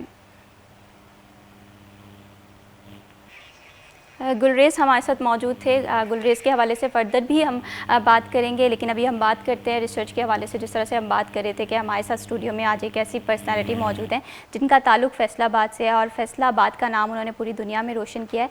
तो ऐसे बहुत सारे लोग हैं जो कि फैसलाबाद से हैं लेकिन रिसर्च एंड डेवलपमेंट में बहुत काम करना चाहते हैं, लेकिन यहाँ पर ये चीज़ समझने की ज़रूरत है कि हमारे यहाँ प्रॉब्लम्स क्या हैं, उन्हें एड्रेस किया जा रहा है या नहीं सही से एड्रेस किया जा रहा। अब ऐसा, जिस तरह से हम ब्रेक पर जाने से पहले बात कर रहे थे कि हमारे यहाँ बहुत चीज़ें कॉमन हो हो गई हैं, एजुकेशन बहुत आम हो गई है, लेकिन इसके बाद भी हमारे यहाँ रिसर्च में डेवलपमेंट नहीं आ रही है। तो इसका जो कहीं ना कहीं कमी है या कहीं ना कहीं जो थोड़ी सी हम देखते हैं कि जहाँ पर इम्प्रूवमेंट रिक्वायर्ड है, क्या ये हमारे स्टूडेंट के एंड पे रिक्वायर्ड है, क्या ये हमारे टीचर जो हैं वो थोड़े से रिस्पॉन्सिबल हो जाएँ? किस तरह से आप इस कॉम्बिनेशन को देखते हैं? अच्छा, उसमें ना ओवरऑल अगर हम कम्प्लीटली इसको ऑब्जर्व करें, पूरी ओवरले को कि ये हो एक्चुअली में हो क्या रहा है, एक खिचड़ी जो पक गई है वो हुआ क्या है, तो बेसिक चीज़ मैं समझता हूँ कि पहली एंटिटी है research fund and their utilization, जो कि हायर एजुकेशन कमीशन की तरफ से या पाकिस्तान साइंस फाउंडेशन की तरफ से टीचर्स को मिलती है जब वो कोई प्रोजेक्ट विन करते हैं, और उसके बाद उसका चेक एंड बैलेंस जो कि बाज़ का नहीं भी रखा जाता। तो उसमें बहुत सारी चीज़ें इन्वॉल्व हैं कि वो क्यों नहीं रखा जाता, कौन है उन चीज़ों को टेक केयर करने वाले। दूसरी बड़ी रीज़न इंडस्ट्री यूनिवर्सिटी लिंकेज। सही। हमारा जो अगर आप यूरोप की या यूएसए की या यूके की यूनिवर्सिटीज़ को देखें तो वहाँ पे जो बेसिक प्रोजेक्ट्स हैं ना वो इंडस्ट्रीज़ के हैं, कि इंडस्ट्रीज़ इन्वेस्ट करती हैं यूनिवर्सिटी पे, यूनिवर्सिटी के टीचर्स पे या साइंटिस्ट पे कि ये चीज़ मुझे बना के दे दें, we will deal with these students, हम इतने स्टूडेंट्स को फंड कर देंगे या हम आपको ये चीज़ें ला के दे देंगे। हमारे यहाँ कभी भी वो लिंकेज बन ही नहीं पाया, ना इंडस्ट्री को यूनिवर्सिटी पे ट्रस्ट रहता है, ना यूनिवर्सिटी को इंडस्ट्री पे ट्रस्ट है। और लेकिन इसका ना कहीं ये भी रीज़न है कि अगर कभी इंडस्ट्री ने किसी यूनिवर्सिटी से रब्ता किया भी हो ना कि हमें इतने स्टूडेंट्स चाहिए जिनकी रिसर्च अच्छी हो, लेकिन हमारे जो रिसर्चर्स हैं वो कम्पीट नहीं कर पाते। उसमें एक और पॉइंट भी है, ये देखना फॉर एग्जांपल एक जगह पे लिंकेज क्रिएट भी हो गया, एक इंडस्ट्री ने या यूनिवर्सिटी ने बैठना भी चाहे, तो होता क्या है कि इंडस्ट्री का जो ऑनर है उसकी बजाय वो अपना मैनेजर भेज देता है और हम भी यूनिवर्सिटी के चेयरमैन के बजाय किसी और को भेज देते हैं। सो दोनों के पास यस या नो कहने की पावर ही नहीं होती, दोनों ही कहते हैं कि हम आपको बता देंगे, एट द एंड रिजल्ट उसका नथिंग आता है, क्योंकि हम किसी को डिसीजन पावर दे के तो भेजते ही नहीं है। सो बेसिक रीज़न ये वो लिंकेज या ट्रस्ट की ये भी है। उसके बाद जो हमारा स्टूडेंट है या स्टूडेंट टीचर रिलेशन, उसके अंदर गैप तो रहा ही नहीं है। आज स्टूडेंट और टीचर का रिलेशन वो वाला है ही नहीं जो पहले होता था। तो means it's in many cases have been observe that. तो आपकी जो रिसर्च है या उसकी इंटीग्रिटी है या उसकी प्रोडक्टिविटी है उसको हम चेक भी नहीं कर पाते, क्योंकि ये जो वाइवा टाइप एग्ज़ाम्स हैं इनको चेक करने के लिए हमारे ही वो बाइस्ड रिव्यूवर आके उसको चेक कर देते हैं। तो इस तरह की बहुत सारी चीज़ें इन्वॉल्व हैं जो कि इस चीज़ को जो है ना आहिस्ता आहिस्ता डैमेज कर रही है और हम खुद इसको डैमेज कर रहे हैं। और उसमें मैं समझता हूँ कि ना सिर्फ टीचर्स बल्कि स्टूडेंट्स भी और यूनिवर्सिटी की मैनेजमेंट भी और उस चीज़ को जो ऑर्गेनाइज़ कर रही वो भी सारी जिम्मेदार है, कोई एक बंदा उसमें ज़िम्मेदार नहीं है। आज अगर हम रिसर्च में बैक एंड पे जा रहे हैं तो उसकी रीज़न ही ये है कि हम उसके ऊपर चेक एंड बैलेंस नहीं रख पा रहे। अगर आप आज चेक एंड बैलेंस रखें ना कि कहाँ पे डिफ़ॉल्ट है उसको ठीक करना चाहिए, तो वो डिफ़ॉल्ट दोबारा नहीं आएगा। दैट इज़ द पॉइंट कि हम उसको चेक एंड बैलेंस रख ही नहीं रहे। हम भी कह रहे हैं कि ठीक है अगर काम चल रहा है तो चलता रहे, सो वो कंफर्ट जोन से हम निकलना नहीं चाह रहे। तो फिर हम कहते हैं कि हमारी रिसर्च प्रोडक्टिविटी नहीं है, हमारा बच्चा सीख कुछ नहीं रहा, बच्चे को जॉब नहीं मिल रही है, बच्चा कुछ लर्न नहीं कर पा रहा, उसके पास स्किल नहीं है, साइंटिस्ट नहीं बन पा रहा। सबसे ज़्यादा ज़रूरी जो मेरा ये क्वेश्चन होता है कि हम रिसर्च डेवलपमेंट भी कर रहे हैं, कहीं ना कहीं थोड़ी बहुत इनोवेशन भी हम चाह रहे हैं कि हो, लेकिन इनोवेशन आ नहीं रही। हम आज भी पुरानी चीज़ों को फॉलो कर रहे हैं। जो टेक्नोलॉजी दुनिया जो है अर्ली एज में इस्तेमाल कर लेती है, हमारे पास वो टेक्नोलॉजी 10 साल बाद आती है, 15 साल बाद आती है। हम इस चीज़ में भी बहुत पीछे हैं। अगेन वो टेक्नोलॉजी हम बाहर से लेके आते हैं, हम वो 10-15 साल बाद भी वो बाहर से लेके आते हैं, हम खुद नहीं डेवलप कर पा रहे। उसकी बेसिक रीज़न ये है कि हमने कभी सीखा ही नहीं है। अब ये देखें ना, फॉर एग्जांपल हमें नहीं पता कि एक रबड़ कैसे बनती है, तो वो हम कैसे सीख पाएंगे या हम कैसे बना पाएंगे जब हमें फार्मूलाज का ही नहीं पता, फार्मूलेशंस का ही नहीं पता। फॉर एग्जांपल अगर हम बना भी लें तो एक बहुत बड़ा इंडस्ट्रियल माफिया है जो इस चीज़ को नहीं होने देगा। जैसे कि मैं हमेशा एग्जांपल्स देता हूँ ऑटोमोबाइल व्हीकल्स की। आप यूरोप ट्रैवल करें, आपको तकरीबन एक ही रोड पे 20 से 30 कंपनीज़ की गाड़ियाँ यकदम नज़र आएंगी। हमारे यहाँ हमें सिर्फ टोयोटा और होंडा नज़र आता है। बिल्कुल। उसकी रीज़न ये है कि this is the basic mafia, जो कि नहीं चाहता कि एक नई कंपनी आए, वो इन्वेस्टमेंट करें। खैर अब कुछ कंपनीज आई भी हैं एंड आई होप सो कि there will be some betterment in future. बिल्कुल इसी तरह से, और इनोवेशन जो है, और जहाँ पर मैं समझती हूँ कि टैलेंट हो वहाँ पर थोड़ा सा रास्ता खुद भी बन जाता है, लेकिन ये है कि कंसिस्टेंसी बहुत मैटर करती है, आपका जो हार्ड वर्क है वो मैटर करता है, कहीं ना कहीं ये पे ऑफ जो है वो ज़िंदगी में मिल जाता है। अब ऐसा जिस तरह से अभी मैं आपके प्रोफाइल के हवाले से अगर बात करूँ, आपने बुक्स लिखी हैं, एडिट की हैं नैनो टेक्नोलॉजी के हवाले से, ये एक्सपीरियंस आपका कैसा रहा है? ये भी फ्रॉम बीएससी हमने स्टार्ट किया था कि देखें, अगर आपने अपने आप को मसरूफ़ रखना है तभी आप कुछ कर पाएंगे। तो जब ये तब शुरू हुआ था जब हमारी थोड़ी सी ना रिसर्च में हमें रिसोर्सेज की कमी नज़र आई, तो लैब में तो कुछ करने को होता नहीं था। तो मेरे और मेरे जो मुर्शिद थे इकराम साहब, हमने फ़ैसला किया कि क्यों ना हम बुक लिखें। सो 2017 के एंड पे हमने पहली बुक लिखी नैनो मेडिसिन के ऊपर, तो वो 2019 में जाके छपी। ठीक है। तो वो जब बुक आई पब्लिश हो के इंटरनेशनल लेवल पे, और उसकी पेमेंट भी मिली, ठीक ठाक पेमेंट मिली बाहर से, तो हमने कहा कि ये अच्छा काम है कि चलो इसमें पैसा भी मिल रहा है। सो फिर हमने अपने फ़्लो में बुक्स लिखना शुरू कर दी। सो अभी भी अल्हम्दुलिल्लाह 6 से 7 बुक्स हैं इन प्रोग्रेस, जो कि इंशाल्लाह वी होप सो कि 2026 तक वो भी आ जाएंगी। सही, बिल्कुल इसी तरह से। और ये सीखने सिखाने का अमल जो है ना, ये इंसान की ज़िंदगी में साथ साथ चलता रहता है। आप हर स्टेज पे कुछ ना कुछ सीखते हो, इनोवेशन हो, टेक्नोलॉजी हो, लेकिन ज़रूरत इस समर की अगर हम ओवरऑल पाकिस्तान के हवाले से बात करें, मैं बार बार ये बात कहती हूँ कि हमारे यहाँ टैलेंट की कमी नहीं है, लेकिन इस टैलेंट को यूटिलाइज़ किस तरह से करना है, इसे डायरेक्शन किस तरह से देनी है, यहाँ पर हम लोग काफ़ी ज़्यादा वीक दिखाई देते हैं। और इसके साथ साथ वैसे अगर हम बात करें ना दुनिया के हवाले से, आपने स्पेन में काफ़ी अर्सा आप रहे हैं, इटली में भी आप काम कर रहे हैं, और इसी तरह साउथ कोरिया के हवाले से आपने बताया कि वहाँ पर आप बीइंग रिसर्चर और लेक्चरर वहाँ पर भी लेक्चर डिलीवर कर रहे हैं। तो कहाँ पर अगर हम पाकिस्तान के इदारों के हवाले से बात करें या पाकिस्तान की रिसर्च मार्केट के हवाले से बात करें, तो क्या डिफरेंस आप देख रहे हैं? सबसे पहले तो ये है ना कि शायद बहुत सारे लोगों को बुरा भी लगे ये इंटरव्यू देख के कि बाहर के लोग ना चेयर पे नहीं बैठते।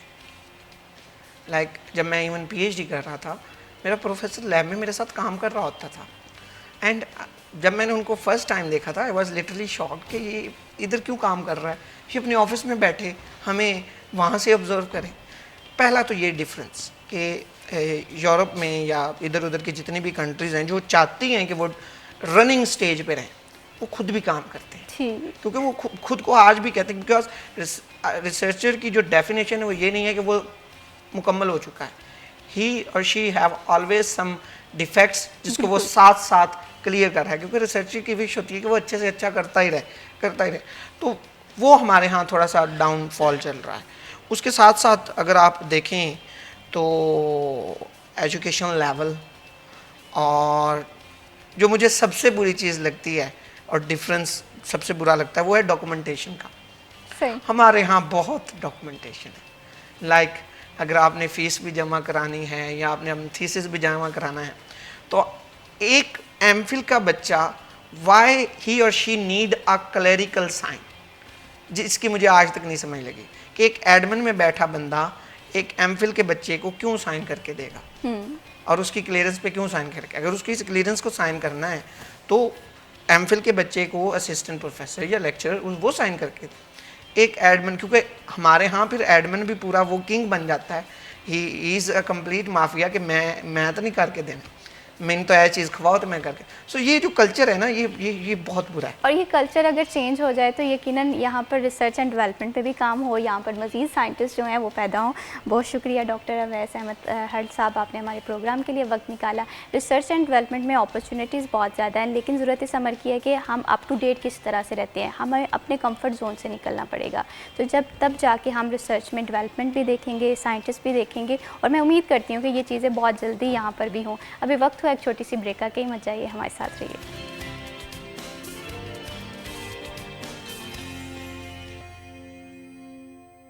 सिटी एट 10 में वंस अगेन खुशामदीद बढ़ाते हैं प्रोग्राम को आगे और अब बात करते हैं कुछ ताजरों के मसाइल के हवाले से। बिज़नेस कम्युनिटी हो या ताजिर हो, वो किसी भी कंट्री की इकॉनमी के लिए अहम किरदार अदा करते हैं। इनके मसाइल क्या हैं ये समझने की बहुत ज़्यादा ज़रूरत है। ताजरों के मसाइल पर बात करने के लिए आज हमें प्रोग्राम में ज्वाइन किया है राना आमिर जावेद ने। आप सदर हैं अंजुमन ताजरान शाहीन ग्रुप से। अस्सलाम वालेकुम। वालेकुम सलाम। कैसे हैं आप राना जी साहब? शुक्र अल्लाह का। मैडम बहुत शुक्रिया आपने प्रोग्राम के लिए वक्त निकाला और इन्हीं के साथ हमें ज्वाइन किया है चौधरी खालिद लतीफ़ साहब ने। आप सीनियर नायब सदर हैं अंजुमन ताजरान शाहीन ग्रुप से। अस्सलाम वालेकुम। वालेकुम। कैसे हैं आप सर? शुक्र अल्हम्दुलिल्लाह। बहुत शुक्रिया। अल्हम्दुलिल्लाह मैं बिल्कुल ठीक। बहुत शुक्रिया आपने प्रोग्राम के लिए वक्त निकाला। राना साहब सबसे पहले तो हम बात करें सब्ज़ मंडी के मसाइल के हवाले से। बेशुमार टाइम हम लोगों ने बात की है कि वहाँ पर लाइट के इश्यूज़ थे। मौजूदा सिचुएशन किस तरह से आप देखते हैं? मैडम जो हुकूमत है वो और दीगर मसाइल में मसरूफ़ है। जो कारोबारी ताजरों के मसाइल हैं उस पर हुकूमत की तवज्जो नहीं है। टैक्स जो है वो ताजर दे रहे हैं, टैक्स के नेटवर्क में ताजरों को लाया जा रहा है, लेकिन ताजरों को मसाइल हल नहीं किए जा रहे, सही किसी भी फोरम पे नहीं किए जा रहे। तो गुलाम अहमदाबाद जो सब्ज़ मंडी के मसाइल हैं वो वैसे ही हैं जैसे पहले थे। तो गवर्नमेंट ने बाकायदा जो मार्केट फ़ीस थी या पहले मार्केट कमेटी वसूल करती थी उसका भी बाकायदा ठेका दे दिया, तकरीबन 3.5 करोड़ रुपए सालाना। तो 3.5 करोड़ रुपया ठेका मार्केट कमेटी को सालाना वसूल हो रहा है, लेकिन उसके बावजूद जो मसाइल हैं वो नहीं है। सबसे जो बड़ा मसला है वो है हमारे मंडी के बाहर जो तजावज़ात गैर कानूनी लगी हुई हैं उसका। कल एक ऑपरेशन सुबह किया गया था, जो नई फोर्स बनी है उन्होंने किया, लेकिन वो कल की हद तक था, आज फिर तजावज़ात वैसे ही कायम है। उसकी वजह से जो गाड़ियां माल लेकर आती हैं उनको प्रॉब्लम है, बर वक्त वो मंडी के अंदर इंटर नहीं हो सकती, बाहर तजावज़ात है। तो दूसरी बात ये है कि जो गाहक है वो भी मंडी के अंदर माल लेने के लिए, ख़रीदारी के लिए नहीं अंदर पहुंचता, क्योंकि उसको बाहर से रास्ता नहीं मिलता। सही। तो सबसे अहम जो हमारा मुतालबा भी है और हमारा हक भी है कि जो सब्ज़ मंडी के बाहर गैर कानूनी तजावज़ात जितनी भी है उसको फौरी तौर पे ख़त्म किया जाए और उस पर प्रॉपर फोर्स तैनात की जाए। चूँकि मंडी जो है वो सुबह तकरीबन 3-4 बजे शुरू हो जाता है कारोबार, तो 10 बजे तक तकरीबन सुबह होता है। तो उस वक्त ना ही कोई इंतज़ामिया को कोई अफसर मौजूद होता है, ना ही कोई फ़ोर्स मौजूद होती है।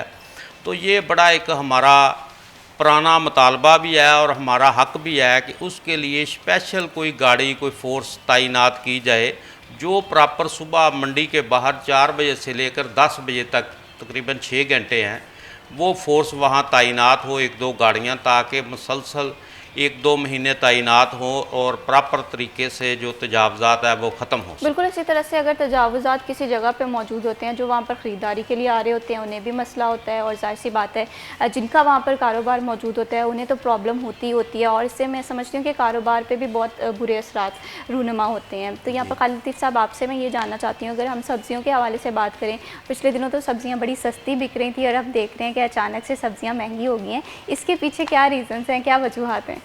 मैडम इसके पीछे जो सी रीज़न वजूहात है ना, ये मौसमी सूरत हाल की वजह से हुआ है सारा मामला गलत। ये जो सैलाब वगैरह आ रहे हैं इनसे फसलें वगैरह बहुत ज़्यादा डिस्टर्ब हो गई हैं, अभी और मज़ीद होंगी। इसकी वजह से जो सी है ना ये महंगाई बढ़ गई, हर चीज़ की होगी अब महंगाई। लास्ट शो में तो बहुत ज़्यादा सस्ता हर चीज़ 20 रुपये किलो थी, अब हर चीज़ 100 रुपये किलो पे है, हर चीज़ 100 रुपये से अबव है। ये बस मौसमी सूरत हालों की वजह से इस तरह के मामला बने हैं, सैलाब वगैरह जो आ रहे हैं इसकी वजह से सारा निज़ाम डिस्टर्ब हो गया। सही, बिल्कुल। और अभी फिर आने वाले अपना दिनों में और मज़ीद डिस्टर्ब होगा। सही। और ये वाकई ये प्रॉब्लम तो बहुत ज़्यादा है हमारे। हाँ, वेदर जो है वो बहुत ज़्यादा अनप्रडिक्टेबल हो गया है। बहुत सारे इलाकों में जहाँ पर अरसे से कभी सैलाब नहीं आया था वहाँ पर भी ये सिचुएशन देखने अभी ये और डिस्टर्ब करेगा आने वाले दिनों में। और प्राइसेस जो है वो और ज़्यादा हाई हो सकती हैं, और ज़्यादा बढ़ेगी। जाहिर सी बात है फिर तो आम इंसान को भी इसमें प्रॉब्लम होगी, शहरियों को, और इसके साथ साथ जो ताजिर हैं, क्या उनकी जो कारोबार है इस चीज़ से मुतासिर होते हैं? जी मैडम, कारोबार जो ताजरों के उनके भी मुतासर हो। कुछ पेट्रोल जोन से है वो उन्होंने महंगा कर दिया, किराए फिर बढ़ गए हैं, रेंट वगैरह जो गाड़ियों पे आती हैं वो फिर पहले से ज़्यादा हो गए हैं। तो हर चीज़ यानी कि मुतासर हुई है। बिल्कुल इसी तरह से, और जाहिर सी बात है जब महंगाई होती है तो एक इंसान की क़ुव्वत ख़रीद उतनी नहीं होती, तो चीज़ों को मैनेज करना एक कॉमन मैन के लिए ना आज के दौर में बहुत ज़्यादा मुश्किल हो जाता है। और ऐसे में अगर सिचुएशन देखें तो कभी सिचुएशन भी मौजूदा सिनेरियो है, जाहिर सी बात है वेदर जो है वो अनप्रडिक्टेबल है, वो किसी के कंट्रोल में नहीं है। राना आमिर साहब, आपसे अगर बात करें गल्ला मंडी के हवाले से या सब्ज़ मंडी के हवाले से, सब्ज़ मंडी गुलाम मोहम्मदाबाद, इसके और कौन से मसाइल हैं? क्योंकि इससे पहले वहाँ पर लाइट का इशू भी था, पीने के साफ पानी के हवाले से भी काफ़ी ज़्यादा प्रॉब्लम थी, तो क्या अब ये इश्यूज़ जो हैं ये रिजॉल्व होते हुए दिखाई दे रहे हैं या इस पर कोई ना कोई थोड़ी बहुत इम्प्रूवमेंट आई हो? मैडम, असल बात यह है कि गवर्नमेंट जो प्रॉपर फंड है वो सब्ज़ मंडियों में प्रॉपर तौर पे नहीं दे रही। गवर्नमेंट हर मंडी को 5-10 करोड़ रुपया सालाना ग्रांट दे, हम मंडी को तकरीबन सालाना 10 करोड़ रुपया इनकम देते हैं। 3.5 करोड़ रुपया तो गवर्नमेंट ने ये ठेका ही दिया हुआ है जो मार्केट फीस का है, और 60-70 लाख का एक ठेका पार्किंग का दिया हुआ है, यानी 4 करोड़ 4.5 करोड़ तो ये हो गया ना। बाकी गवर्नमेंट टैक्स देते हैं, बिजली के बिल देते हैं, एक्साइज की ड्यूटी देते हैं, यानी इस हिसाब से तमाम टैक्स लगाएं तो सब्ज़ मंडी गुलामाबाद गवर्नमेंट को सालाना 10 करोड़ रुपया फ़ायदा देती है। लेकिन गवर्नमेंट मंडी को क्या फ़ायदा देती है? वो कोई चीज़ नहीं देती। गवर्नमेंट मंडी को 2-3 करोड़ रुपया 4 करोड़ रुपया सालाना बजट दे जिससे मसाइल हल हो सकें। बिजली का मसला है, वो बिल्कुल 3-4 जो पोल हैं वो लगाए हैं, बाकी पोल लगने वाले हैं, और रात को स्ट्रीट लाइट जो है वो बिल्कुल मंडी में है ही नहीं, मौजूद ही नहीं है। तो इसी तरह जो पानी का मसला है फ़िल्टर प्लांट का, वो भी मंडी में कोई मौजूद नहीं है, यानी पीने का इतनी वाम आती है। तो अब तो मौसम थोड़ा सा बेहतर हो गया है, जब गर्मियाँ मई जून जुलाई होती है तो उस वक्त मंडी में पीने का पानी भी मौजूद नहीं होता। 50-60 रुपए की कैन मिलती है, वो भी कोई 1 किलोमीटर दूर जाके कोई लेके आएगा, तो आम आदमी को वहाँ पे पानी की जाहिर सी बात है कि इंसान है जो वहाँ पर कारोबार की गर्ज से आ रहा है, जो यहाँ पर ख़रीदारी की गर्ज से आ रहा है, अगर फैसिलिटेशन नहीं होगी तो किस तरह से वहाँ की जो लाइफ है उसे हम एज्यूम भी कर सकते हैं? ये तो सब्ज़ मंडी में वो रेगिस्तान वाला ही माहौल है, वो जो चीज़ उधर मौजूद है उसमें ही गुजारा करना है। तो हमारे पास जो सहूलत मौजूद है हम उसमें ही गुजारा करते हैं, यानी बाकायदा जब बारिश आ जाए तो सब्ज़ मंडी में चारों गेटों पे तकरीबन 1-1 फुट जो पानी है वो मंडी में पानी मौजूद होता है। मंडी नो गो एरिया उस वक़्त बन जाती है। तो इस चीज़ की बड़ी ज़रूरत है कि जो आड़तियों के मसाइल हैं, जो शेड बने हुए हैं, 4 शेड बने हुए हैं, मज़ीद शेडों की ज़रूरत है, लेकिन जो ताजरों के मसाइल जो हैं ये हल होना बहुत ज़्यादा ज़रूरी है। फर्दर आप लोगों के क्या मसाइल हैं इस पर हम लाजमी बात करेंगे, क्योंकि बिज़नेस कम्युनिटी हो या ताजिर हो वो अब मुल्क की तरक्की के लिए अपना अहम किरदार अदा कर रहे होते हैं। इनके मसाइल को एड्रेस करना बहुत ज़्यादा ज़रूरी होता है। फर्दर भी इस टॉपिक पर बात करेंगे, लेकिन यहाँ पर वक्त हुआ एक छोटी सी ब्रेक का, कहीं मत जाइए हमारे साथ।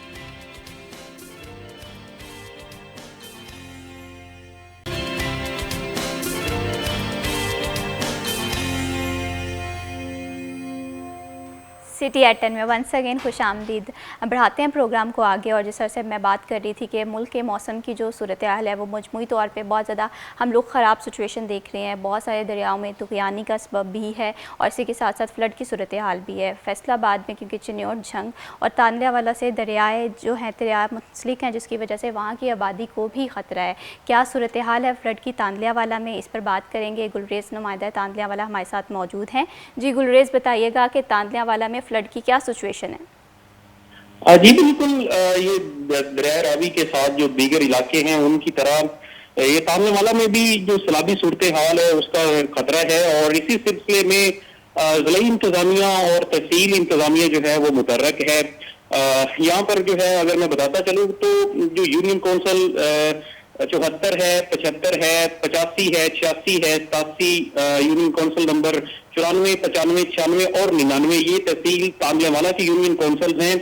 इनमें जो देहात आते हैं उनमें जो है वो फ्लड वार्निंग जो है वो जारी की गई है, जिसमें झामरा है यूनियन कौंसिल नंबर 74 की, जंगल सरकार है, मौजा सही का है, इसी तरह ठठा डड्डू का है, मौजा मलंग है और दीगर जो इलाके हैं वो शामिल हैं। इसी तरह असिस्टेंट कमिश्नर कांगड़ावाला जो है अजका सहर वो भी मुतर्रक हैं और गाहे बगाए जो है ये जो फ्लड सूरत हाल है उसकी मॉनिटरिंग खुद कर रही हैं और 6 मकामात जो हैं उन पर फ्लड रिलीफ कैंप जो है वो भी तहसील इंतजामिया की जानिब से ज़िली इंतजामिया के अहकामात पर डिप्टी कमिश्नर फैसलाबाद के अहकामात पर लगाए गए हैं। मौजा मलंग के मुकाम पर जो है फ्लड रिलीफ कैंप लगाया गया है, मौजा कुर्ब में लगाया गया है, दरियाए रावी उकाड़ा रोड पर माड़ी पत्तन का जो मुकाम है वहां पर फ्लड रिलीफ कैंप लगाया हुआ है। मौजा आलम शाह और इसी तरह शराजा पत्तन जो साहिवाल की रोड पे है और इस दरबार सलाहुद्दीन, ये ऐसे मकामात हैं जहां पर जो है फ्लड रिलीफ कैंप जो है वो लगा दिए गए हैं। गुलरेज ये भी बताइएगा, अगर हम बात करें आबादियों की जो कि दरिया के आसपास जो है मुंसलिक थी, उन्हें खाली करा दिया गया है? जी बिल्कुल, जो पेरीफ्रीज में जहां पर अभी इस वक्त तकरीबन 35,000 क्यूसेक का जो रेला है वो इस वक्त गुजर रहा है और इसी सूरत हाल के पेश नजर जो आसपास की जो दरिया रावी के बिल्कुल बेल्ट के ऊपर जो आबादियां थी उनको खाली करवाया गया, उनको महफूज मकामात पर मुंतकिल भी कर दिया गया है। इसी सूरत हाल के पेश नजर आज अभी जो है डिप्टी कमिश्नर फैसलाबाद उन्होंने माड़ी पत्तन के मुकाम पर जो है वो विजिट भी किया है और उन्होंने तमाम जो इंतजामात किए गए हैं उन पर बहुत शुक्रिया गुलरेज, आपने तफसीलात से आगाह किया। बढ़ाते हैं प्रोग्राम को आगे और अब बात करते हैं ताजरों के मसाइल के हवाले से। सब्ज़ी मंडी के क्या क्या मसाइल थे, इन पर हम बात कर रहे थे। एक सिचुएशन जो है वो मैं देखती हूँ, तजावुज़ात का मसला तो है ही है, लेकिन सिक्योरिटी के मामला जो हैं ये भी किसी भी एरिया में मौजूद अगर होते हैं तो वहाँ पर ख़रीदारों को भी मसला हो रहा होता है। और ये वाक़यात सब्ज़ मंडी में किस तरह से, इस पर मैं चौधरी खालिद लतीफ़ साहब आपसे ये जानना चाहती हूँ। सिक्योरिटी की सूरत हाल के हवाले से बात करें तो सब्ज़ी मंडी में क्या सिचुएशन है? सब्ज़ी मंडी की जो सी सिक्योरिटी है वो तो गवर्नमेंट की तरफ से कुछ भी नहीं है, अपनी मदद आपके तहत ही सारी सिक्योरिटी है। गवर्नमेंट की तरफ से तो कोई कुछ भी नहीं दिया गया हमें सिक्योरिटी का, सारा रिस्क जो है अपने सर पे ही है हमारा। और वैसे अगर सिक्योरिटी को देखा जाए तो पहले जो CCD जो आई थी, ये अभी आई है जो CCD, इससे आने से पहले बहुत ज़्यादा वारदातें बहुत ज़्यादा हो रहे हैं। लेकिन ये CCD जो आई है ना, इन्होंने जो 3-4 धमाके किए हैं शहर के अंदर, इनकाउंटर वगैरह किए हैं, इससे जो सी ना सिक्योरिटी अमन व अमान हुआ है सही CCD की वालों की वजह से।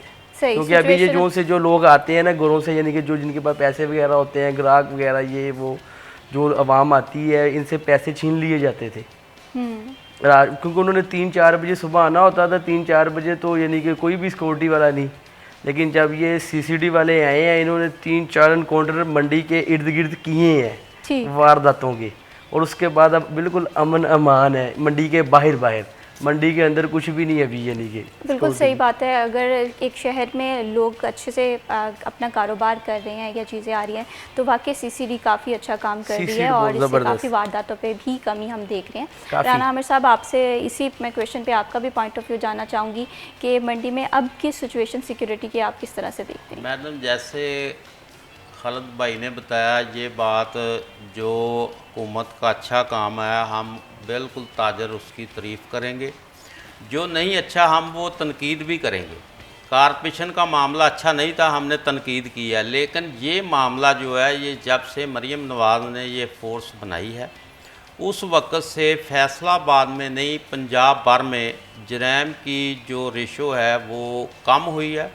और फैसलाबाद में जितने भी नामी ग्रामी बत्ता माफिया थे या डॉन थे, वो मेरा ख्याल है CCD ने कैफरे किरदार तक पहुँचाए हैं। तो उस वजह से फैसलाबाद में जराइम जो है वो रह गया। अब वो लोग जराइम करते हैं जो नशे के आदी हैं, आइस मेकर हैं, तो ज़ाहिर है उन्होंने फिर नशा वगैरह करना है, माँ प्यो तो उनको पैसे नहीं देते, तो वो छोटी मोटी वारदातें रह गई हैं। को रात को किसी का पंप खोल लिया, को चोरी कर ली। 100 में से आप ये कह सकते हैं कि 75% वारदातें CCD फैसलाबाद की वजह से, मलक तारक की वजह से, अली कराम गराया साहब हैं, इंस्पेक्टर उमर सरफराज वड़ैच साहब हैं, इनकी वजह से 70% जो है वो वारदातों में बिल्कुल कमी हुई है। 30% जो वारदातें हैं वो अभी बाकी हैं।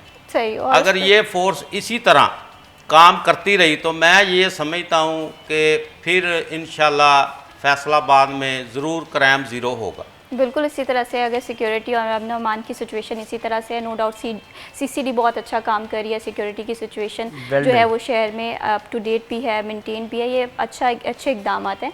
यहाँ पर अनाम साहब आपसे ये भी जानना चाहती हूँ, अगर हम ताजरों के तहफ़्फ़ुज़ात के हवाले से बात करें तो मौजूदा सिचुएशन में क्या तहफ़्फ़ुज़ात हैं जो कि आप चाहते हैं कि इस पर वर्किंग जो है स्टार्ट हो? एक तो तजावुज़ात का मसला था, इसके अलावा मैडम देखें जो भी मसाइल हैं ना, वो देखो उन लोगों के मसाइल हैं जो सुबह के लिए मंडी में आते हैं।